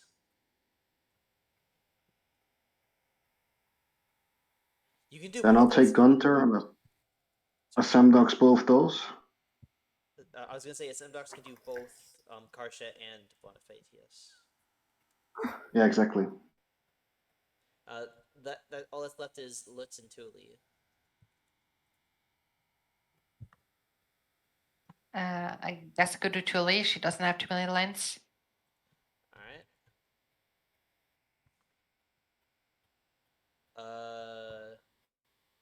I think I there's could only. try Lutz. Alright. Then we have Teresa for Lutz. Alright, well, we all got our roles. I think I'm narrating this time. Who? Yeah. Alright.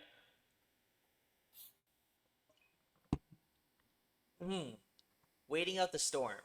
The first day came and went. It was peaceful. I tried to sneak out after sundown to go empty my chamber pot, only to bump into Wilma like 2 steps behind the door. If it was someone else, I would have failed in my hiding then and there. I should have just waited in the room. She was bringing me a bucket of water. I'm sorry for not bringing necessities like food and water sooner.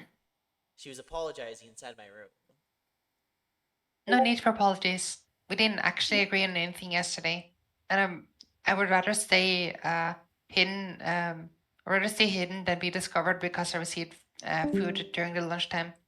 Wilma left the bucket near the door and took the chamber pot from me. Sister mine didn't arrive today. She said. Thank you for the information. I replied, and Wilma left the room. Today wasn't the day, so I could scratch the mine waited 3 days. The next was 5 days. I was pretty sure it wasn't an even number, which meant the next day would be peaceful as well. Well, more like boring, since I couldn't leave my one single room with nothing to do. But I went with peaceful for the morale. Wilma returned some dried leftovers, and then she left to sleep. I saved them for the next day and went to sleep as well. The second day was full of stretching, exercise, and marching circles in the middle of the room. It was more from me being nervous than the fact that I couldn't leave, but it definitely didn't help that I had no distractions from overthinking. Once again, Wilma brought me new food and water after sundown and then went to sleep. I was actually tired even though I did nothing the whole day. I slept away almost immediately.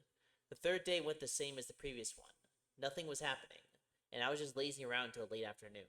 Then the door opened, and I could only stare wide eyes as people were marching in.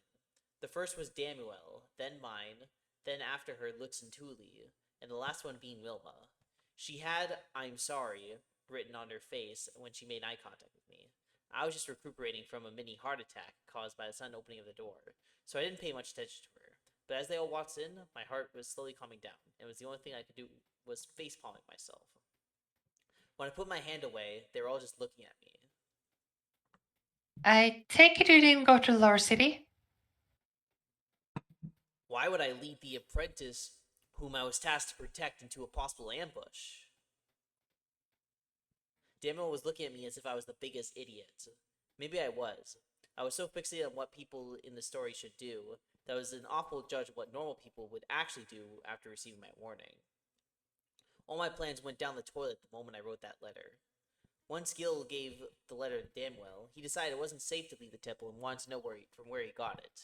That made them all come to Wilma in the orphanage, while at the same time sending Fran to Ferdinand to inform him of the danger. Damwell then demanded to know Wilma's source.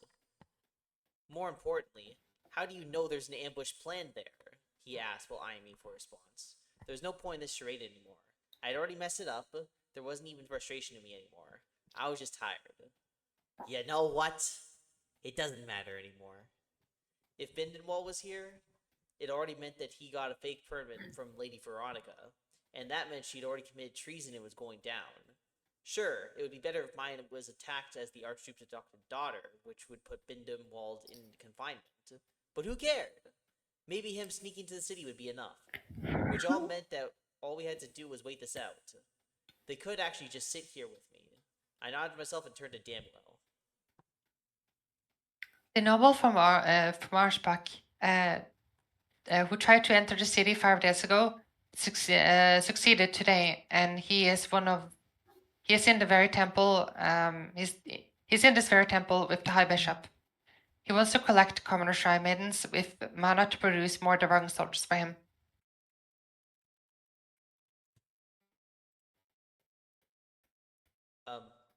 There was a brief pause of unease that washed over everyone in the room.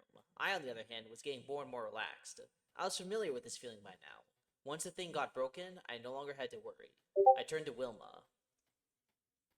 You should probably go downstairs. Gunther will arrive at the temple soon, and he will be looking for mine. Dad? Dad? Both Thule and mine exclaimed almost at the same time. Well, he is looking for you since he found out the foreign noble entered the city. And since you didn't live in Castroth, he should be heading to the orphanage chambers. While I was explaining, Wilma left the room. Thule stood closer to mine, and Damwell was keeping an eye on the door. Lutz moved forward to ask me questions. Is that foreign noble dangerous? Is mine in danger? You said he wants to take her, right? Relax, we just need to avoid him, and we'll be fine. I was probably the last person who could tell people to relax, but at that moment my tension was gone. I really felt that way. Lutz, on the other hand, didn't find my answer satisfying. But you are hiding here from him. How can you tell me to relax? Good question. I needed to check something real quick before I could actually relax. But before I could, I heard multiple running steps. Then the door opened. Gunther entered first. Mine, Tilly, are you alright? He went immediately to hug them. Shortly after him, Fran and Vilma arrived as well. It got really crowded. Thankfully, orphans didn't have their own separate rooms, but rather each room housed a bunch of them. There was enough space for us. I'll just voice Fran. The High Priest is absent today, Fran said once Gunther stood up from his daughters. A restless mood fell on the others after that news. Not me, of course. Nope, he's still here, in his hidden room. The moment I said it, all eyes were on me once again. It didn't bother me since I was actually giving them good news. But I was asking directly in his chambers. Fran had a hard time believing me, so I went to explain further. The High Bishop is faking his absence to lure the foreign noble and the High Bishop into the trap. But if he knew that the visitor was already here, he would come out. Or not just intentionally omitted that part to harass you. Why would he? Fran mumbled to himself silently. That particular grievance between Arno and Fran could wait. I was distracted by their revival, but I didn't forget. The most important thing right now, mine. Do you have the necklace? Do you have the necklace from Sylvester? Oh, my protection charm! She took it from under her clothes. Will it help in this situation? Stealing the land from the narrator, she was holding the black stone in her hand while Thule was looking at it with genuine interest. Certainly. I said. Great! Mine exclaimed enthusiastically. Then her expression changed and she sighed. Can somebody draw a little of my blood? What does it do? Thule asked her. She was still looking at the stone as if hypnotized by it. It's a magic tool. Sylvester said that it will protect me. It probably sends him a message or something. Mine explained. Awesome. Thule beamed with a big smile. The knowledge that her sister would be safe showed right in her face. Gunther behind her was smiling as well. And just seeing them being happy like that hurt like hell. Suddenly, I could feel tears in my eyes. Wait, don't you want to know what it does? I yelled at them. Mine tilted her head quizzically. I assume some defensive magic. She said in an uncertain voice. It's a tool that confirms your adoption by Sylvester. What? What? What? All three of them barked in unison. Why would he even give me this? Mine asked with a frowning expression as she looked at the necklace. If a noble attacks you, a commoner, and you defend yourself. I replied. She was talking to herself, so she wasn't actually expecting a reply. Her eyes moved away from the necklace and I had her attention, so I continued. You, your whole family, and your attendants will be executed. But if you are adopted, him attacking you means he attacked a higher ranking noble, and he will be the one facing punishment. When my explanation ended, a somber atmosphere crept in. Right. Mine was now staring at the necklace again with a difficult expression. Mine, don't! Thule was watching her with fear. Mine, you can't use this. We'll lose you. Gunther pleaded with panic in his voice. Don't worry, Dad. I won't. Mine hid the necklace back under her robe. I might have just caused something bad down the line, but I just couldn't do it. It had been so easy to say this or that had to happen when I had been away and not directly involved. But once it was right in front of my eyes, I just didn't have the heart. Which meant now that we really couldn't get into contact with Bindewalt. Walter, we need to cook. Okay, listen up. We all just need to sit tight here until the foreign noble is apprehended for trespassing. Samuel, use your ordnance to call the acting commander of the knights. Tell him that a noble from Arnsbach went against the Archduke's order and entered the city with a fake permit. That he is in a temple with the High Bishop. That he brought the Rhine soldiers with him, and that he wants to steal the Archduke property from the temple. Ordinands, unlike Rot, would not reveal our position, so we wouldn't be swarmed by the enemy, which meant that our problem would solve itself just by waiting. Shouldn't I inform Lord Ferdinand first? Daniel asked. Your ordnance won't reach him in his hidden room. On second thought, weren't the knights the reason someone got hold of Ferdinand which caused him to leave his hidden room? I had only a vague memory of exactly how that went. But you can tell the acting commander to get a hold of him as well. That won't hurt. I added, just to be sure. Damuel then materialized his staff, which brought an impression of "whoa" out of Thule and Lutz. He then took his yellow face stone and tapped it lightly to change into the bird. Both children were watching intently as he was telling them his message. When he sent the ordinands away, they made an adorable "wow" and raced across the room to the closed window through which the bird had just flown. As they were glued to the glass and staring to the sky, I was smiling at their excitement. I turned to mine, who was smiling at them as well. She probably just remembered the first time she saw it as well. I see a masked man outside running away. Is that Pat? Thule suddenly exclaimed from the window. Ah! Seriously, someone must hate me up there. Arr! I cradled my head. What was the chance that someone would just happen to look at the same time in the direction of a flying bird that would have disappeared in the distance in a blink of an eye? This was unfair. I raised my head. Okay, change of plan. They know we are here, so we are leaving. This building is full of children and young girls. I will not have a battle inside it. Battle? Some of them had question marks above their head, but it would be naive to think we could run at this point. There was a path to the lower city where there would be enemy soldiers, or the path to Ferdinand's chambers where there would be enemy soldiers. I was tapping my temple, but after like 2 taps, it changed into banging with my fists. I had only a few moments to come up with a strategy. Okay. There is one knight, and there is mine with her mana. That's like all I need. Samuel, please, produce your weapon. He didn't look like he wanted to follow that instruction since I was a stranger, but he morphed his strap into a sword. Now please, lend your ring to mine and let her cast Anger's Blessing on you. Demuel blinked a few times. Then he looked between the ring and mine, and after a little hesitation, he let her borrow it. She immediately started her prayer that produced the blue lights. Now even Gunther stared at her with awe, just like Thule and Lutz, but my eyes were still focused on Damuel. Now I will ask you the hardest thing for a night guard, for guard knights. He straightened up hearing those words. Please, leave the ring with mine. She has more mana than everyone in the temple combined. Mine is a certain person in his hidden room, of course. You have seen her cast Shitsari shield, right? We just move away from this building, cast a shield, and then wait behind the barrier until the knights arrive. That is the safest option. Damwell lowered his gaze. You are right. To protect her, this will be the best option, he conceded.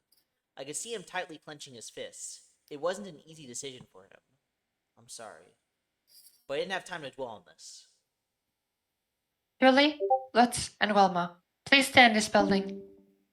Why? Thule managed to protest first.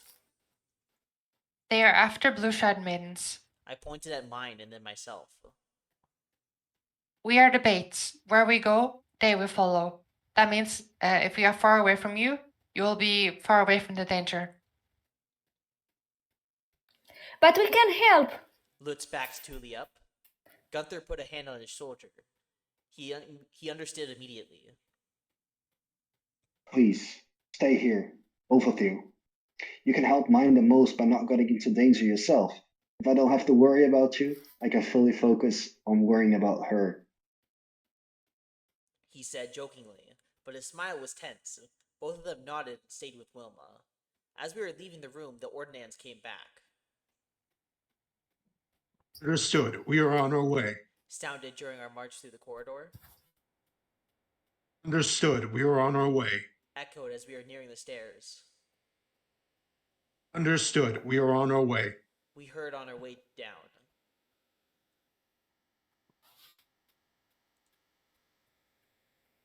Now the question is, who wants to be some dirty bastard?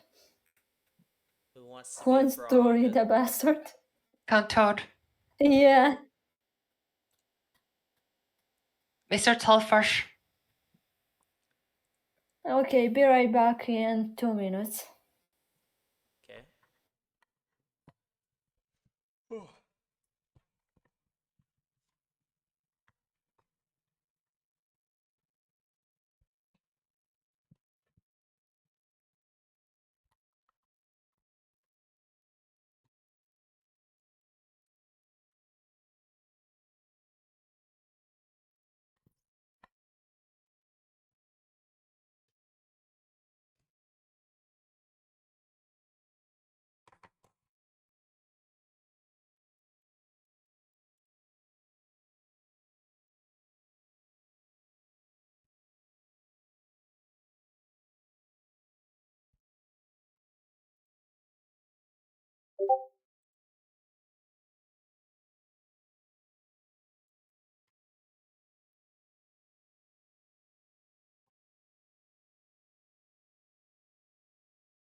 Back from the land of the dead.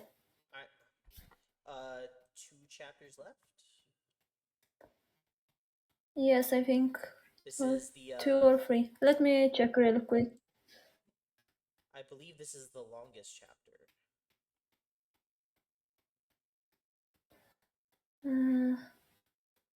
Yes, and after that we have an epilogue. Yeah, from Mind's POV. And that's it. We have 2 chapters left. Alright.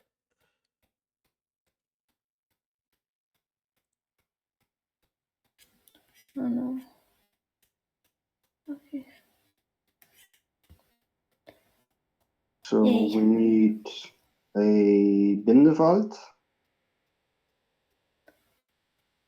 and a random night, right? Yeah. No. Yeah, yes. Pretty much.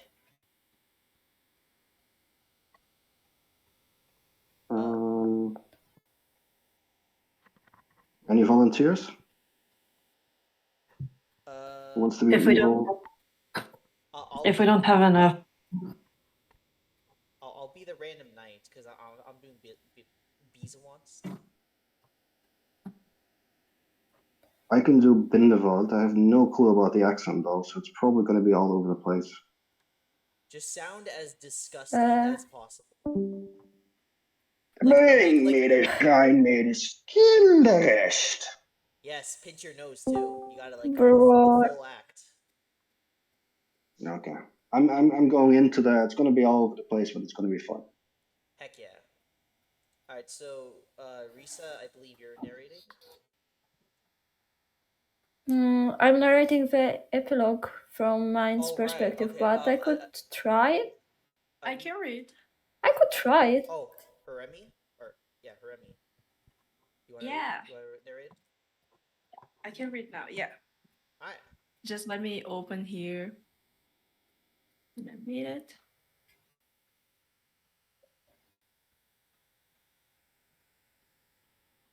Confrontation? Yes. Yeah. Okay. Let's go. Confrontation. Our group left the orphanage and headed to the main temple building. Damian was leading. Behind him was Gunther with mine in his arms, and then Fran. I was walking last, constantly looking behind myself. Every few seconds, I had a feeling that someone would grab me from behind. Thankfully, it was just my imagination. We entered a corridor with no one there and then continued with a few turns right through another one. It would be actually funny if, after all those battles preparations, we reached the high-priced chambers uninterrupted. But of course, as we were passing by the temple's book room, 2 soldiers entered the corridor in front of us. I immediately looked behind, only to see there were two more. The number of soldiers already rang an alarm bell in my head.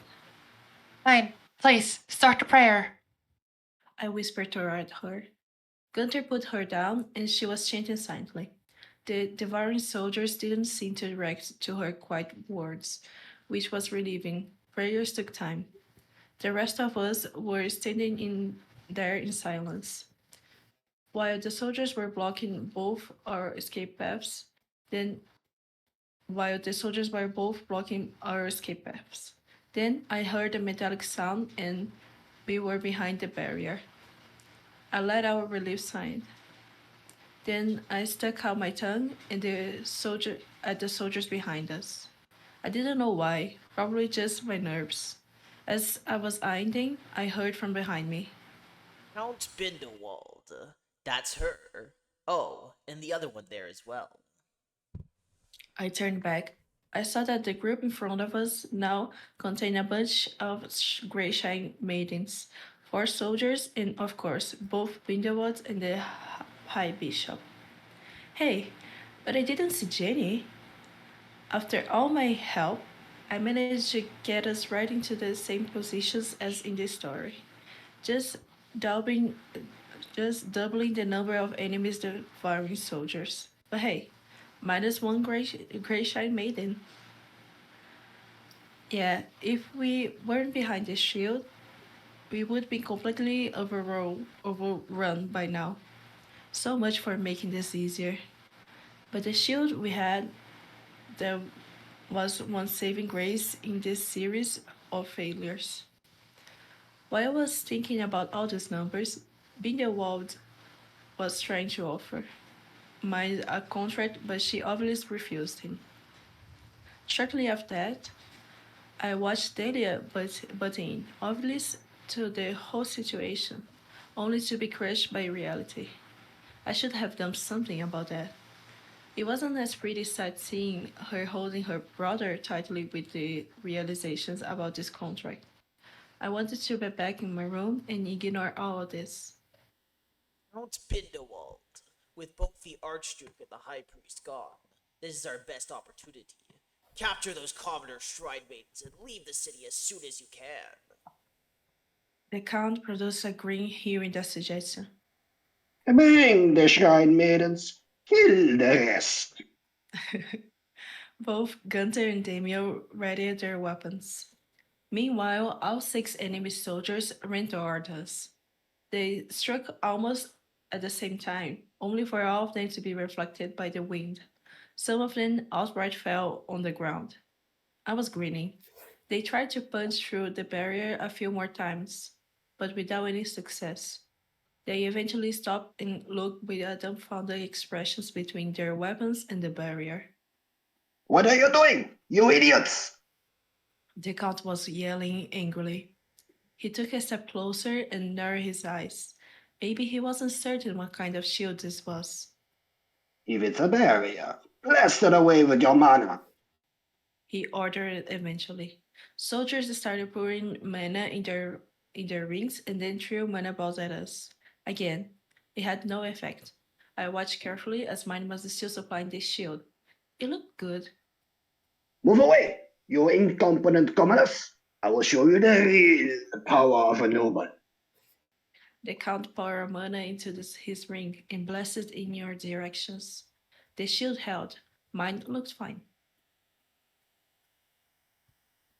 There was no fear about her mana capacity. My uneasy was more focused on Damien's ring. All of those mentions in the story about how Lenovo's always have the most crappy equipment weren't lost on me. I mean, it's certainly better than a broke slave ring, though it seemed fine.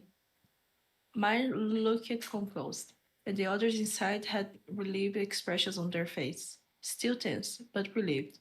Grindelwald, on the other hand, was red with anger. He was fuming. Don't just stand there. Break that barrier. He yelled again at his soldiers. Was he tired? No. Was he tired? No. Archnobus had certainly more mana than what he had spent with those fuse blasts. Maybe he just realized the futility. I kind of wanted him to continue. We were basically trading their mana with mines, and hers was enough to deplete theirs. Dear Count, you don't have to go easy on us. yelled- In Oh, sorry. your line, I think. Oh, I yelled at him. It makes the impression that an archnoble from a greater duchy of Arnsbeck has less mana than a commoner child's. I added with a grin. He got even more red in his face. Why are you taunting him? Damien was whispering at me with a desperate tone. I want to waste your mana. Mine doesn't have any offensive spells.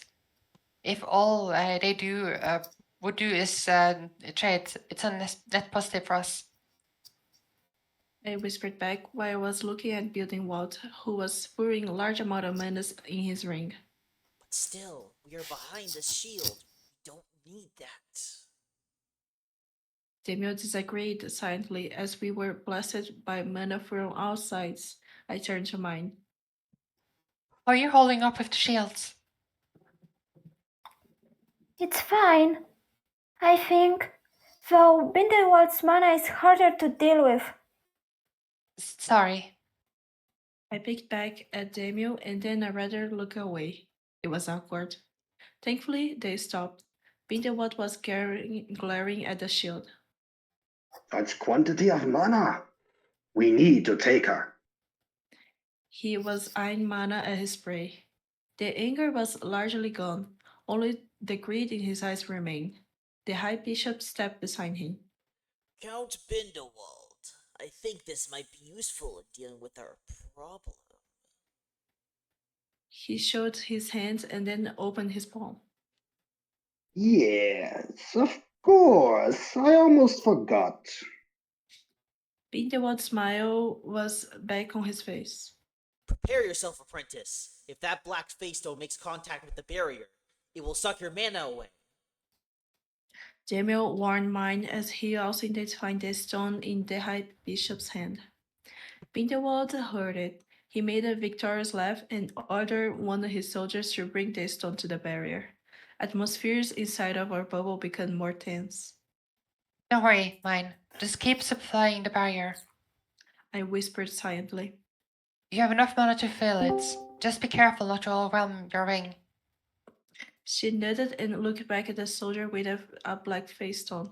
Daniel, Gunther, and even Fran readied themselves.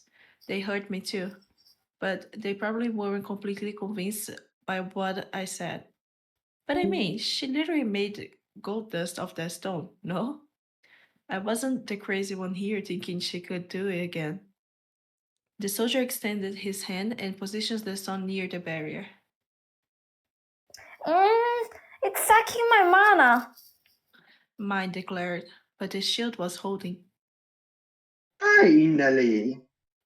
Bindewald said with a yet another grin. Get ready, everyone.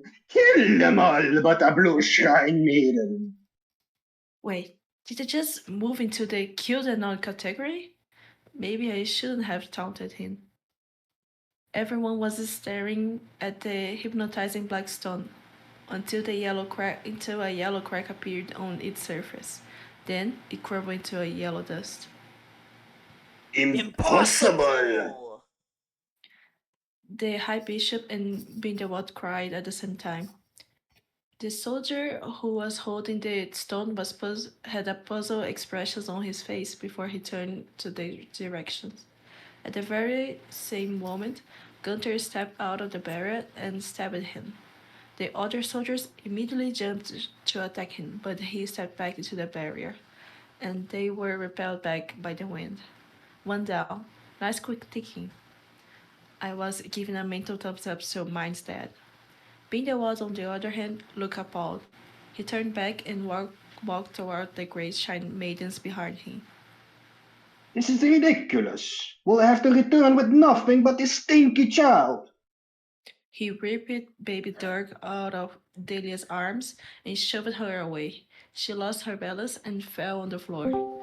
He then lifted the baby and examined it with a disappointed look. It looked like he wanted to throw it away in a frustration. Don't touch him! Mine shouted at him angrily. Mine, why would you reveal to him that you care? I both whispered and cried at her at the same time, so it just sounded like someone with a hoarse voice. She immediately realized what she had done. Sorry. She whispered silently. Grindelwald regained a nasty grin on his face.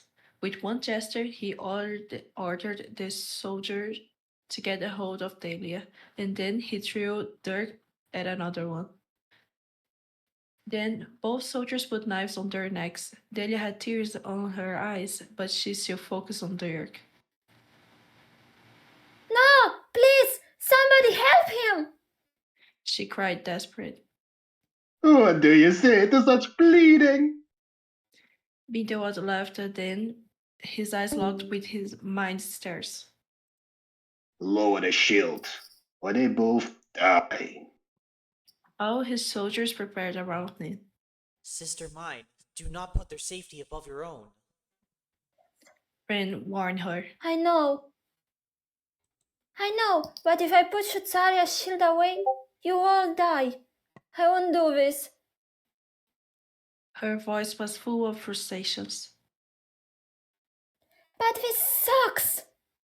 She murmured to herself. Mine lowered her head and closed her eyes. I caused this. No, you didn't. I wanted to say out loud. If not for me, she would have been crushing the guy right now, and then Ferdinand would end this. Why had I sent that idiot letter? Who should die first? The girl or the boy? Grindelwald barked impatiently. Isn't there a way to save him? Mine was whispered that question. Her fists were closed tightly. I wasn't able to see her face, but I saw both Damien and Gunter's looking at her with the torn expressions. I couldn't stand looking at them. If you want to try something reckless, I might know something. Everyone stared at me if I just appeared there out of thin air. Please, sister mine, do not lower your shields. I screamed loudly. That should give us a few seconds. I whispered after that. We just need a distraction, right? Why not have mind cast potion on all of them? Everyone except Damien looked lost since they didn't know any spells, but even he seemed more doubtful than not. A cleaning spell? Can she do regular spells without staff? Now I was the one being lost. Was that required? I just thought that spells were shorter than prayers, so she should be able to use them if she knew them and had magic ring, or not. It would be foolish to experiment with that in a do or die situation.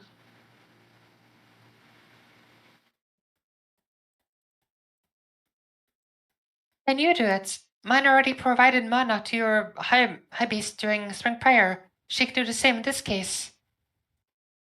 It didn't matter how, but all I wanted to do was to create a giant blob of water that would fill this corridor.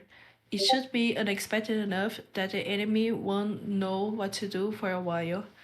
Mine had the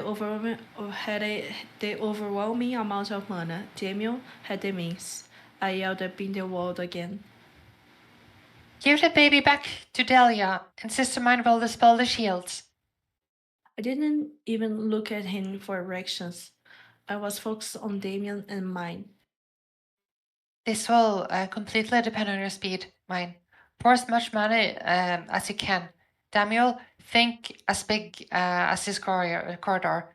Then when everyone is distracted, you should start praying for new shields. And you should grab Delia and Dirk. You should grab Delia with Dirk. I turned to each of them, and they both nodded in agreement. She has the child. Drop the shield. Do not try my patience.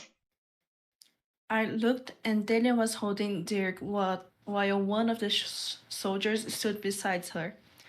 Other soldiers made a step toward us. Fine! Sorry, it wasn't easy. Mine answered resolutely. The barrier around us disappeared. This was one moment of truth. Wolves! Cried Grindelwald with a laugh. Washin! Asked Damien in response. And it was a resounding success. The whole corridor in front of us was filled with water. Everyone there was floating inside, and I was able to catch a few completely stupefied faces. Huh, could somebody use the spell without a step or not? I could do it. The waves swept me away. The wall of water in front of us existed for about half a second before gravity did its things. It was rolling and hit. I was rolling and hit my arm and knees before my body stopped moving, with me lying on the ground around 6 or 7 meters from where Privilege stood. I could see Damien standing in place, with friends supporting him from behind. Gunther was crouched while holding mine in his arms. They all managed to withstand the wave, and a second later, Damien darted ahead. His first 2 steps were more jumps as water was still at his ankles, but then the water level went down and he swiftly reached Dahlia. She was still holding Dirk, who was now crying loudly, probably from the water getting in his nose. He remained in her arms even when Damien lifted Dahlia on his own. By the time the water had disappeared, both Bindewart and the High Bishops were still lying on the ground. But the devouring soldiers were already getting back on their feet. There wasn't much time.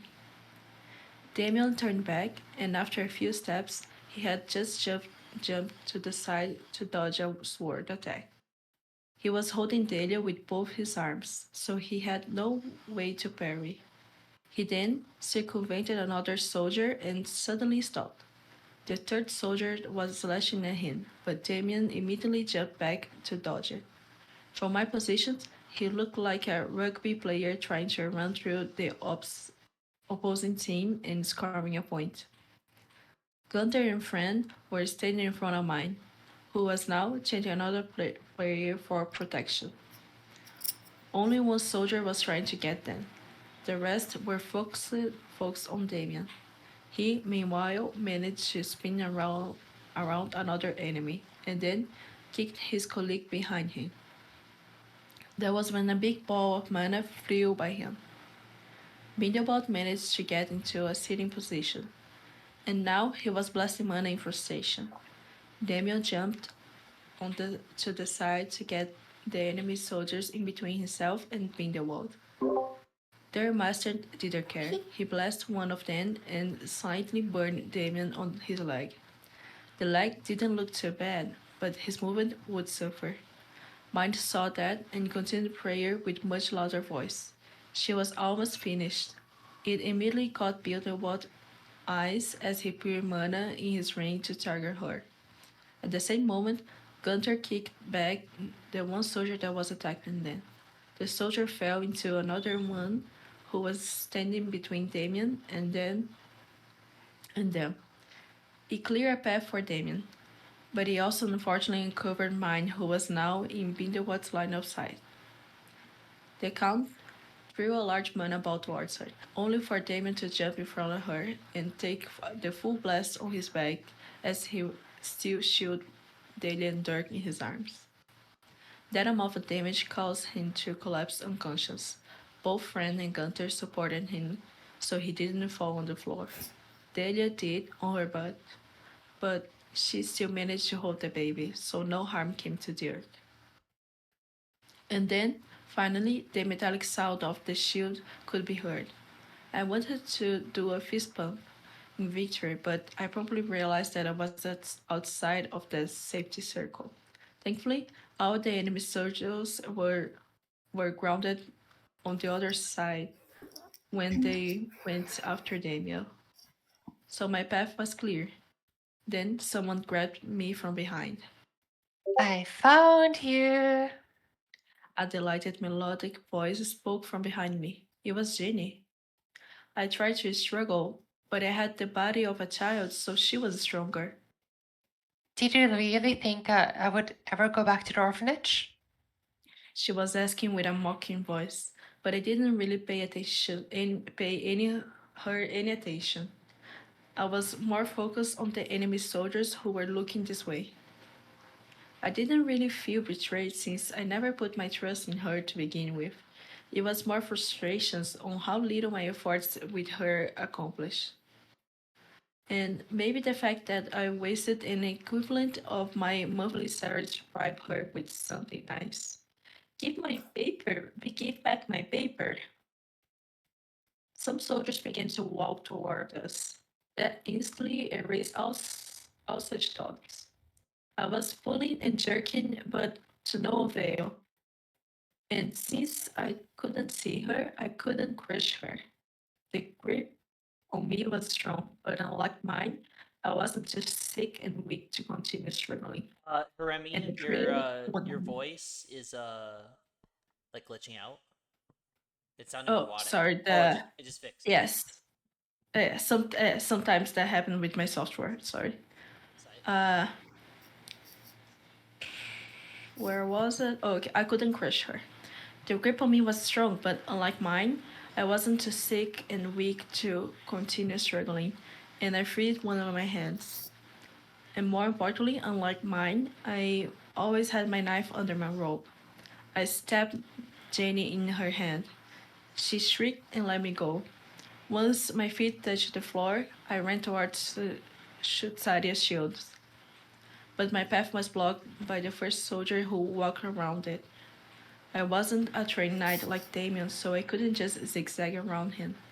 He was towering above me, and his words could cut me at any moment. I took one small step back. The soldier lifted his sword. I heard a silent thump and he collapsed. Behind him stood Gunther, who stabbed him from behind. These soldiers are really bad at situations awareness. I couldn't even finish that thought before Gunther grabbed me and pulled me inside the shield. Half a second later, two attacks were deflected by the barrier behind me. I turned around and saw two soldiers looking my way. Behind them was standing Jenny, holding her hand and staring daggers at me. That look was so murderous that I turned away back to Gunther. Thank you.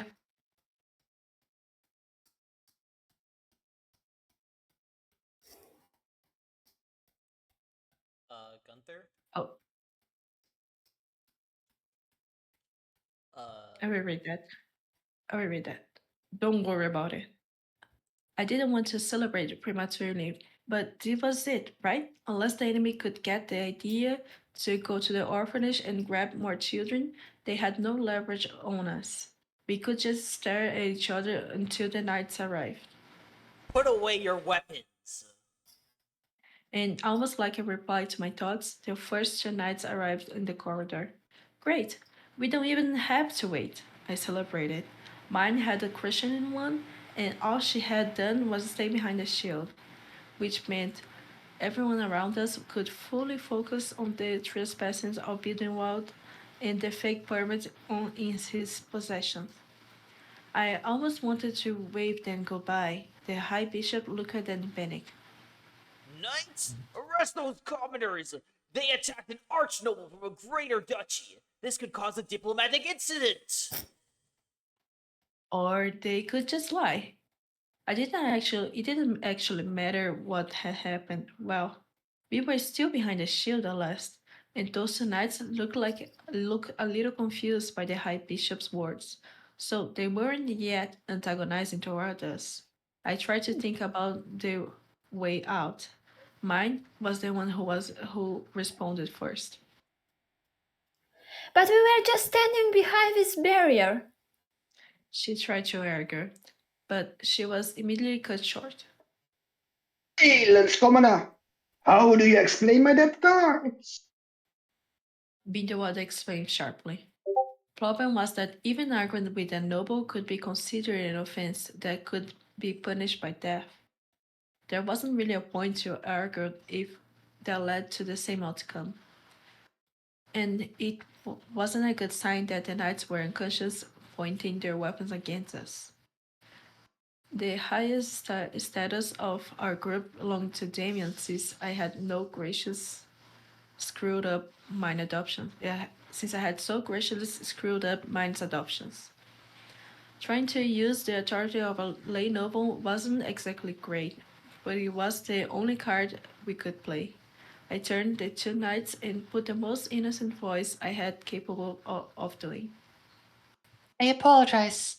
We were probably misled to think that you were sent here to assist our guard knight, who was promised to help in our defense by the acting knight commander.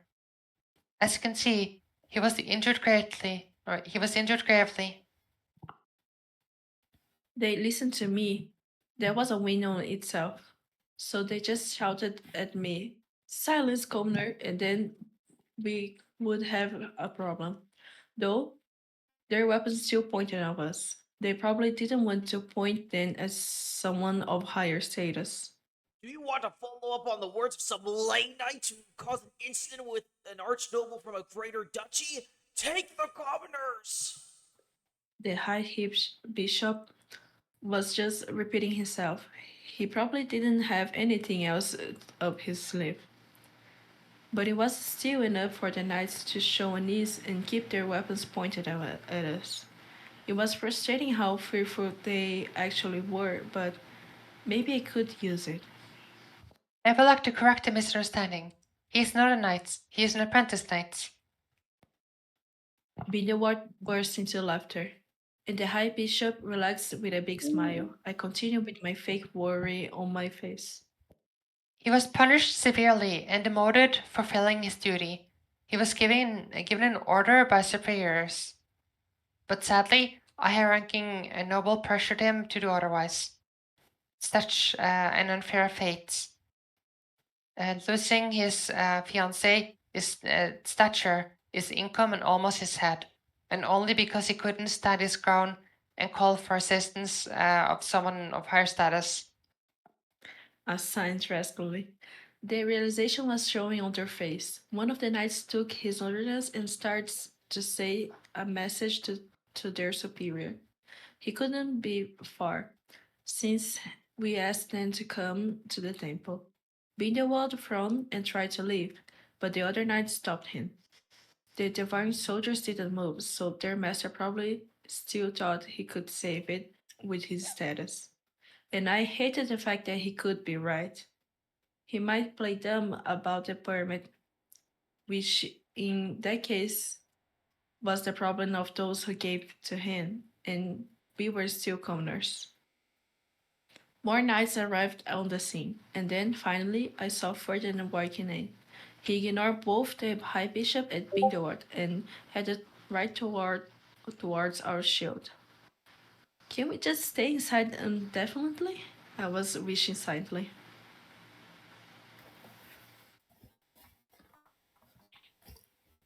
Ferdinand? What have you done? He asked with exasperation. The fact that I stood behind mine means that I wasn't even sure to which of us he was referring. Probably both. I just mentioned Sarah's shield and stood behind it the whole time. Mine said first. I can attest to that. I added from behind her hastily. High priest, those commoners are lying. We were attacked by some kind of water spell. The high bishop shouted from behind him. Yes, they were trying to drown us. Bindewald barked instantly in agreement. I tried to play it down. But that wasn't Sister Mine.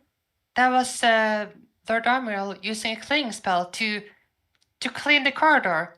He just cast washing. That can't possibly be interpreted as an attack. I said once again with my fake innocent voice. Are you mocking us, girl? The whole corridor was filled with water up to the ceiling.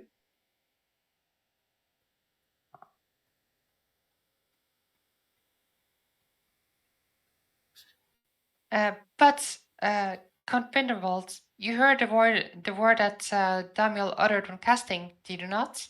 Insolence, High Priest! They are commoners! Their words hold no value here! I get that argument. How was a lay noble like Damuel able to cast such an enormous spell? Ferdinand asked. Wait, don't ask that. You were supposed to save us here. Suddenly, I felt warmed and didn't know what to say. I supplied him with my mana. Mine admitted. Where did you even get the idea for such a thing? He was looking at her with exasperation. I slowly put up my hand. Ferdinand closed his eyes and signed, but she literally hadn't done anything. It would have been different if we went with my original idea and she was the one casting it. But she couldn't possibly be responsible for what the others do with her mana, no? I'm sorry. He said eventually. Too many witnesses around us. He added silently, so only we could hear. After that, he continued loudly for the rest to hear. Defiance of superior status is a great offense.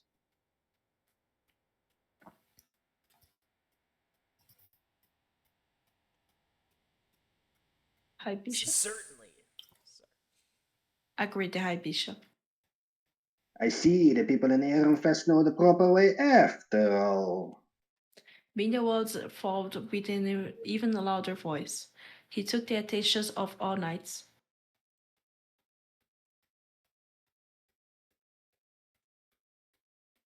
High priest, Mine said quietly. would his charm for Sylvester be enough? She showed him the necklace with the stone. Only the stone was now different color than before. Ferdinand's eyes widened, but I was the one who spoke first. I almost screamed, but I managed to really intense whisper instead. Mine, when did you put blood on that? She probably didn't expect a voice from behind her as she jumped a little. Her head turned to me. The moment you say to Tulia and Lutz to stay away from us to be safe, I asked Fran. So I managed to keep her family together for like 1 minute longer. That was pitiful on my part, but there was more important grievance. Why didn't you say that sooner? I could have screamed at them the whole time that they were attacking the Archduke's daughter. Mine lowered her head. I didn't want to. Wait! Sylvester is the Archduke? Her head shot up, and she was staring at Ferdinand with a complete shock. He ignored her questions and instead replied to me. True, you would have been safer if they knew that, but they wouldn't have attacked a member of the Archducal family in that case, would they? Ferdinand was now wearing a smile on his face. He turned back and walked toward Binderwald, who was engaging in a discussion with some knights. At the same time, I heard a silent mumble from mine. But Sylvester? She had a strange look on her face. She looked around only to lock eyes with her dad. I could easily see the pain. He was close enough to overhear the news. He looked devastated. Dad? Mine. I'm sorry. I'm sorry. This was exactly what I didn't want to see. I couldn't bear it.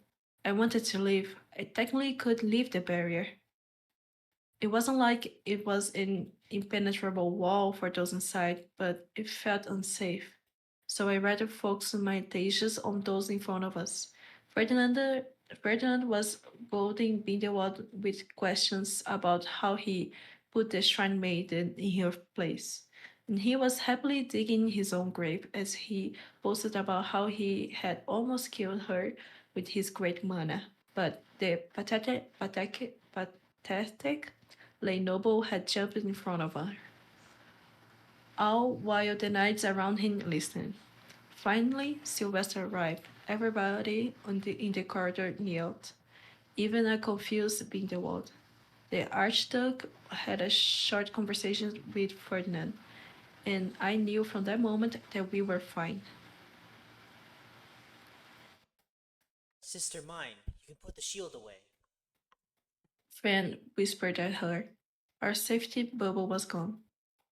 From that point on, I was just kneeling there with my head down until it was all over. When I lifted my head, Ferdinand was standing there. This the moments? He asked with a serious tone. Yes.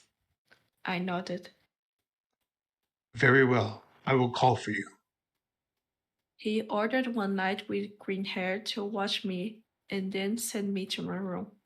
After all those near-death experiences, it was almost endearing to get back to a simple struggle like which of us should open the door when I was at zero attendance once again. We managed to enter, and I sat behind my table. I put out the papers with my notes and looked over them. After roughly half a bell, I was called to the high priest's chambers. This time, my escort included the Grey Shine who was sent to fetch us. So there was no problem with any doors opening. I finally reached my goal that I had established almost 2 years ago. It was weird. I wanted to celebrate, but I got here more despite my own actions rather than thanks to them. So there wasn't too much to celebrate. And it was just after mine was taken from her family. I didn't even know how to interact with her after such a thing. The great priest opened the door for me, and then he closed right behind me. I could see everyone in the room: Sylvester, Ferdinand, Karstad, and mine. I took a deep breath. Hello, Rosemine. I came to talk about the time in your runner days. I thought I managed them well. Well, I heard immediately. Ooh, epilogue. that was longer than I remember. Yeah. I had thought that this day couldn't get any weirder. Semdox, But here's. is going AFK for a second. Oh, okay. Oh, okay. He voices Ferdinand. We are gonna wait for him. Yeah, no I think I'll go for 2 minutes as well to drink some water. And I'll try narrating after that. Alright. Yeah, sorry for Be right holding. back in 2 minutes. Rest your throats, everyone.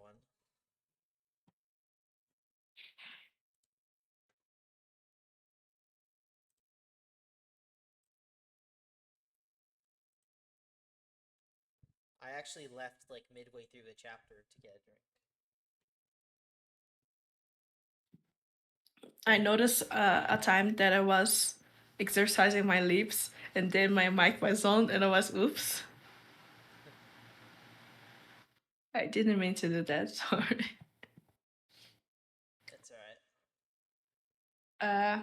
Do you guys feel like reading part 2, just starting the part 2, or just staying on finishing after this chapter? I think I just want to finish after this. My throat is just sore. Yeah. I think that would be best. Oh, Semdox is back, so just gotta wait for Risa.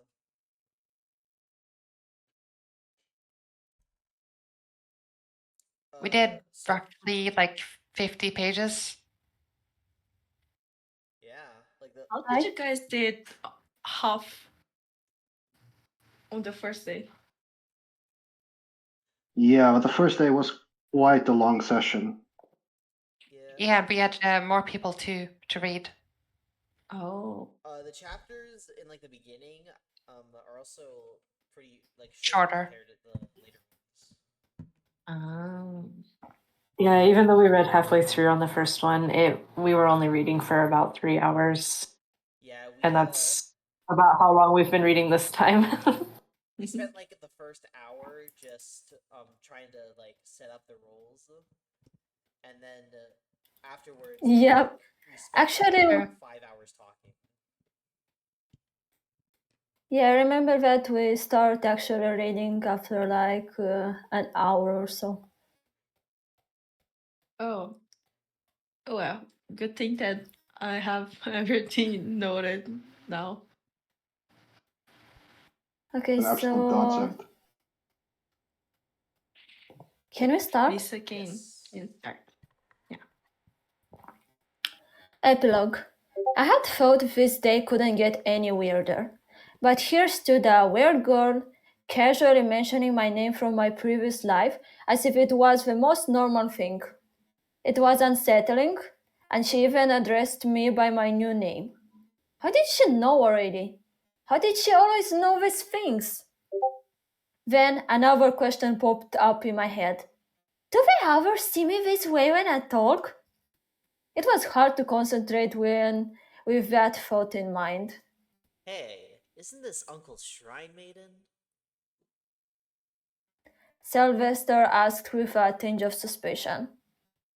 I saw how those words took the color out of her face and left her quite pale. I could pretty much guess why. All the retainers of the former High Bishop were sent to their execution by Sylvester. At least I was able to persuade him to spare Delia.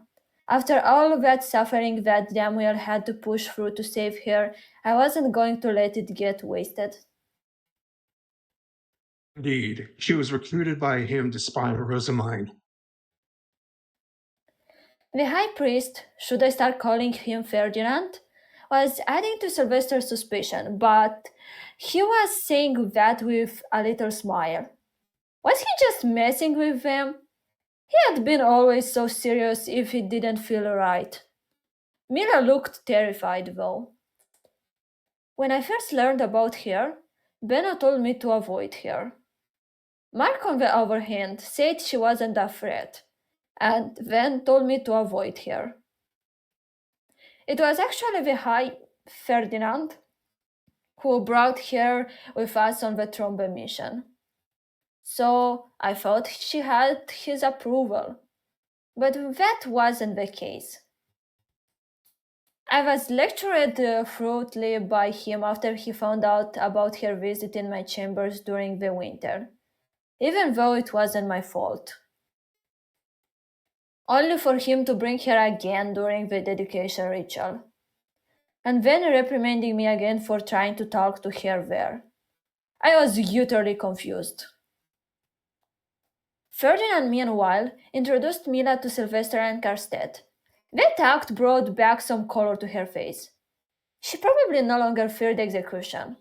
Noble society in this world was ruthless. I found it disturbing how nobles could just send commoners to their death.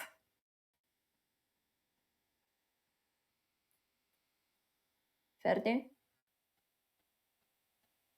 He's typing.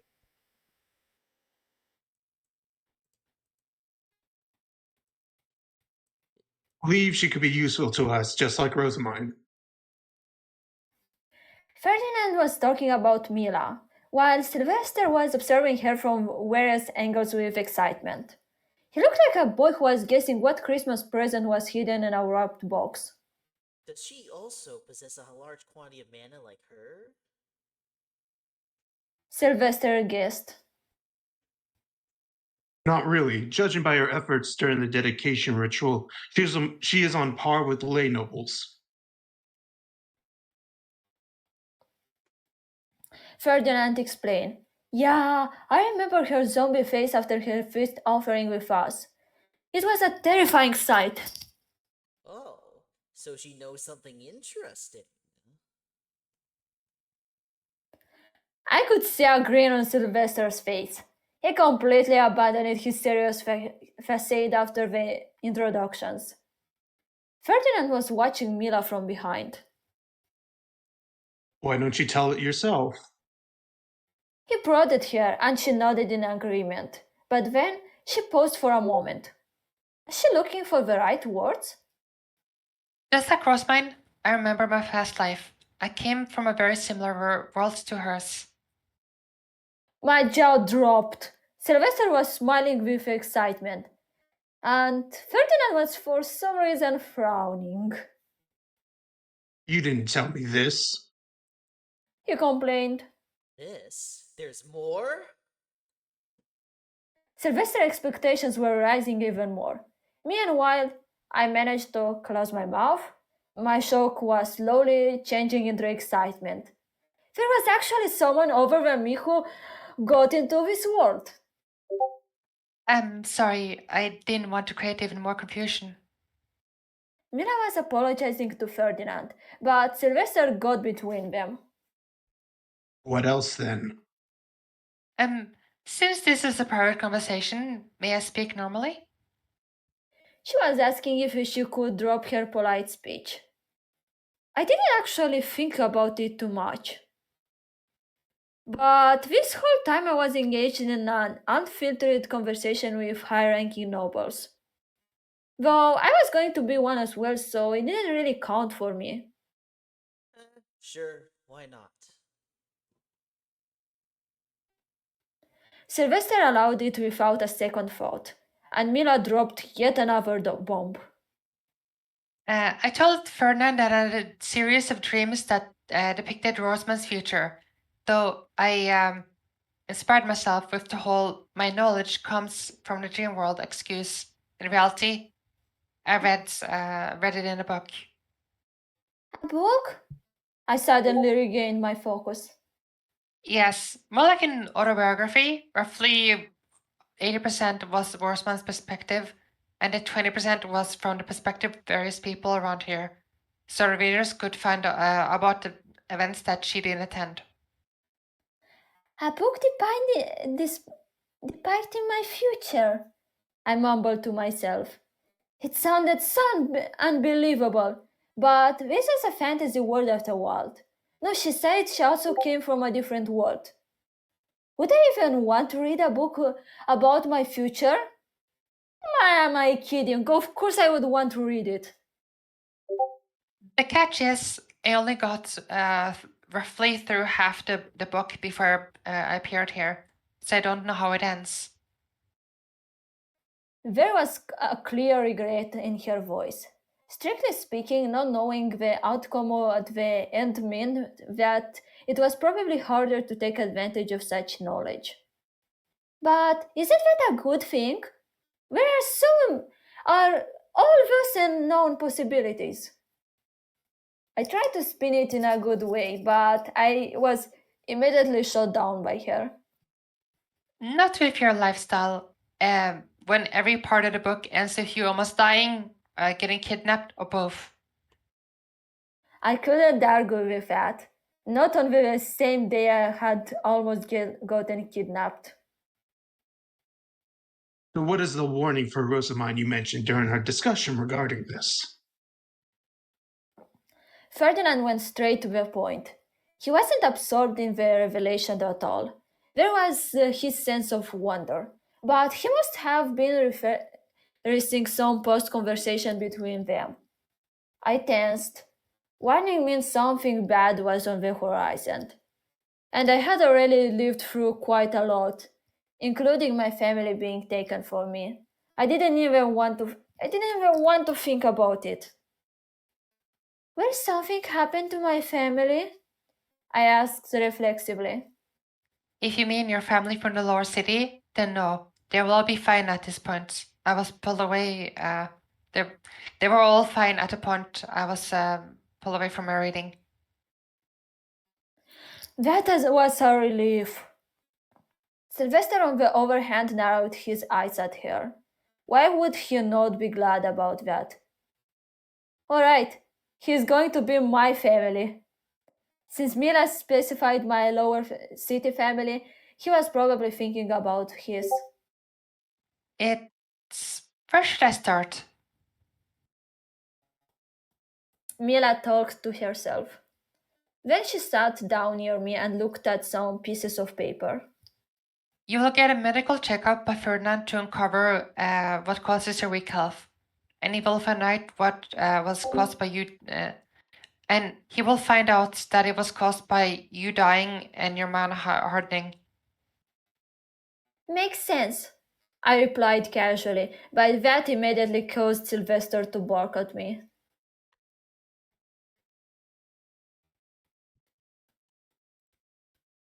Sylvester? Sorry, something came up. What do you mean makes sense? She's talking about your death. What can I say? I almost died from my devouring so many times that it doesn't really sound weird. Out of all today's revelations, this was really the one that made him shocked. Heck, him being the Archduke was a bigger surprise than me dying. Mila was watching us arguing, but then she decided to continue. So you will make Juvir? She ended a Sentence with a questioning tone.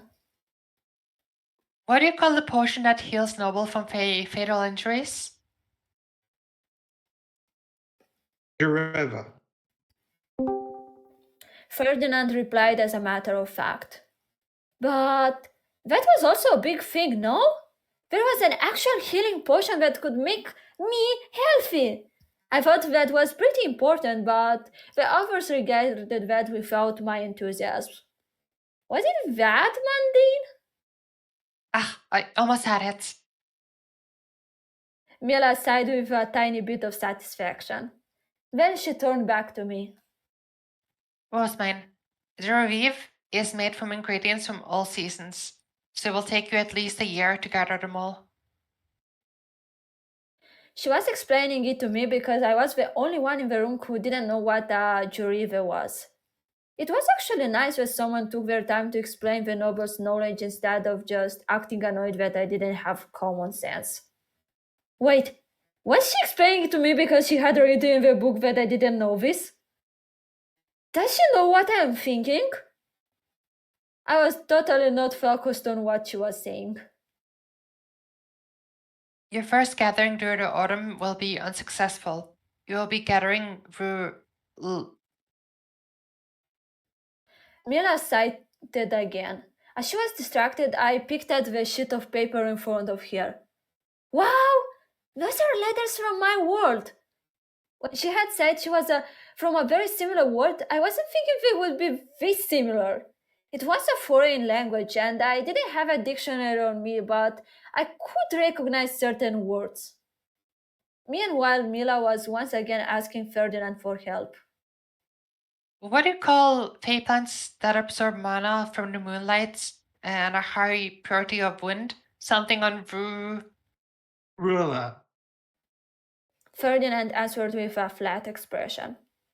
Yes, that one. She confirmed happily. I was just stuck on words that looked like, "Hey, Ferdinand," and I know the word concert and number 10, and this is a question mark, and this one means gold.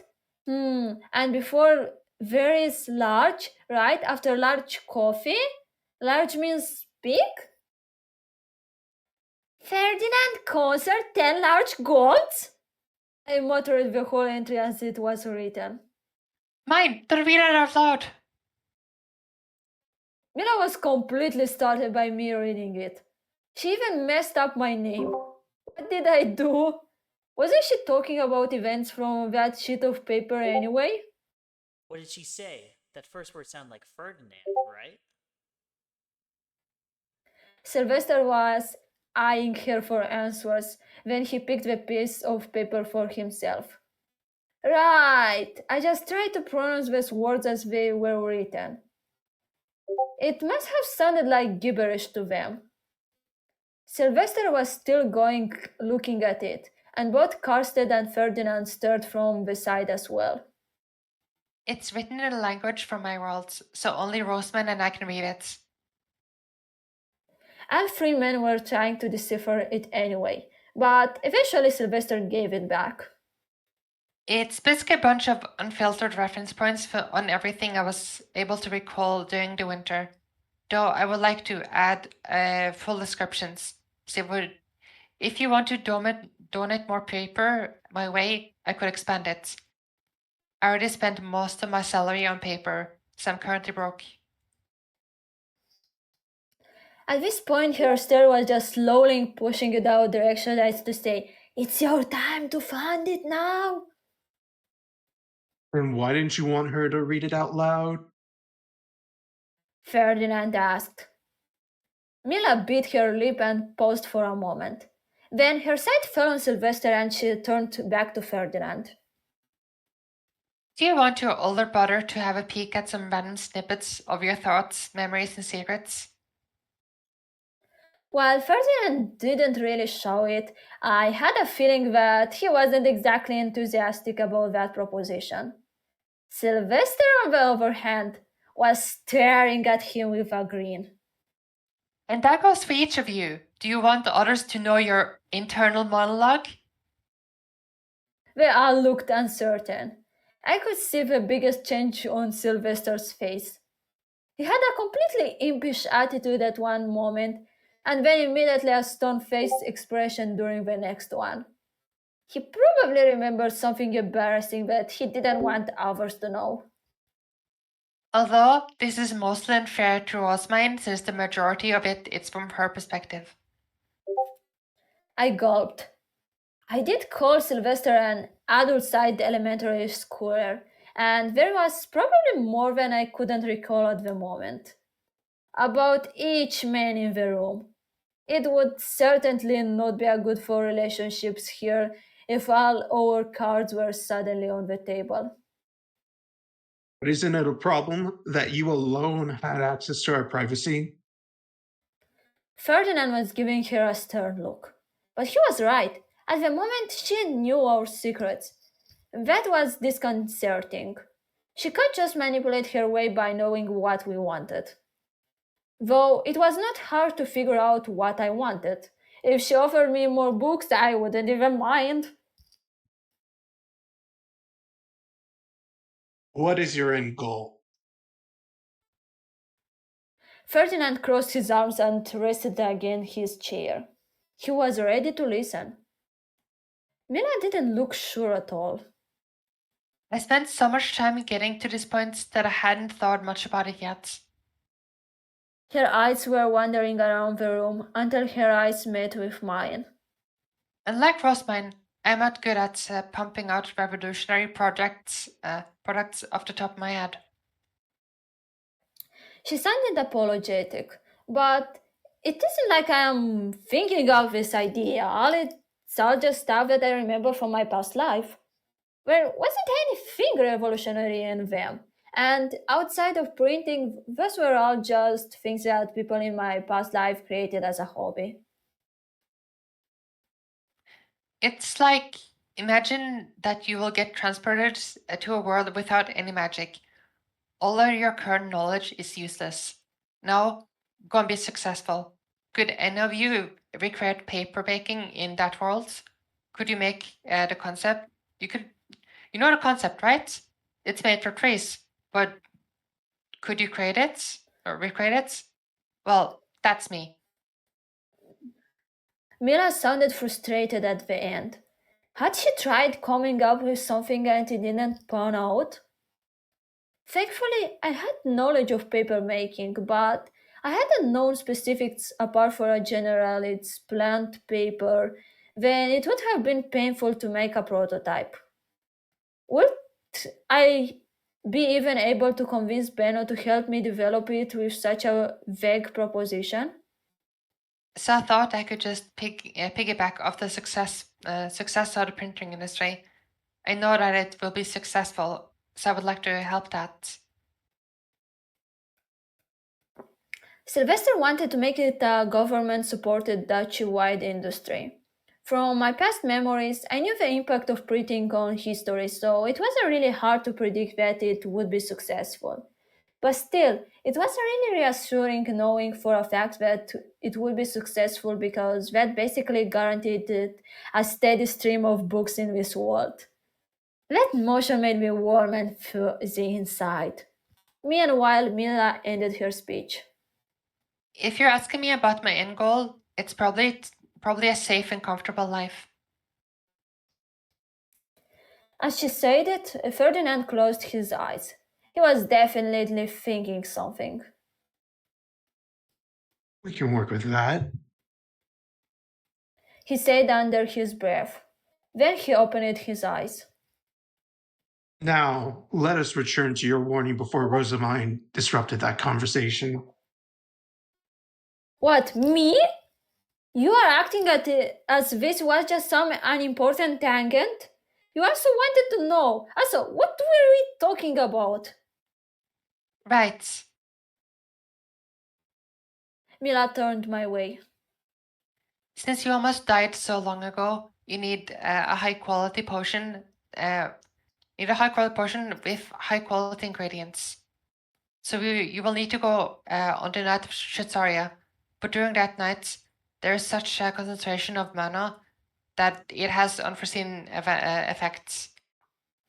It changes the color of the fruits, and more importantly, it attracts fey beasts. And I mean like thousands of them. You got overrun and lose the fruits.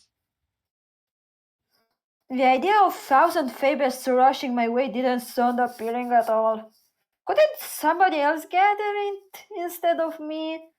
I should have probably listened to her explanation before. The year after that, both Fernan and Karsted participate, and you will be successful. So the only thing you need is more knights on your first fight. Mila ended her explanation with a satisfied smile. True, I saw both Ferdinand and Karsted fighting, and their magical attacks were something else. So Ferdinand could shoot multiple arrows from great distance, and Karsted annihilated a large swath of forest with a single strike during the spring prayer. Thinking about them, it really made Totei's battle with Bindelwad throwing balls of mana kind of pathetic in comparison. That doesn't sound so bad. It just delays it for one season. Well, that delay is Sylvester remarked. that delay is important since she gets kidnapped and poisoned before she's able to use it, which will cause her to go into a coma for 2 years. 2 years in a coma? Yes, please, let's avoid that. That sounded terrifying. Why didn't you start with the kidnapping? That one seems more important.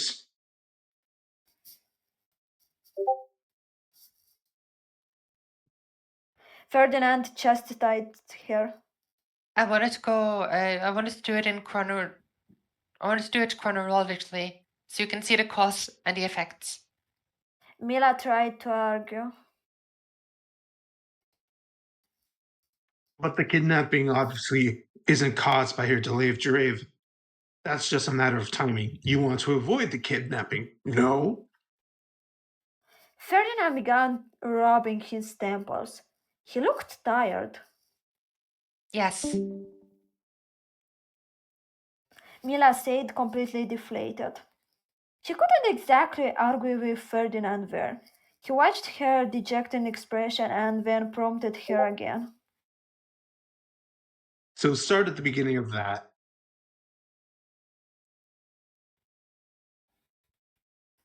She nodded, and a little bit of energy returned to her.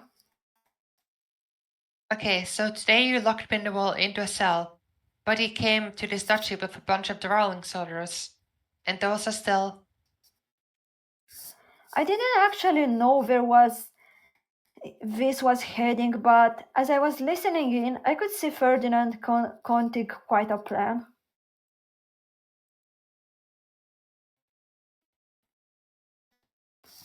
Alright, well, that was it. This was fun. Then with part 1. Yeah. Yay! Congratulations, everybody. And this time I remembered to record all of it.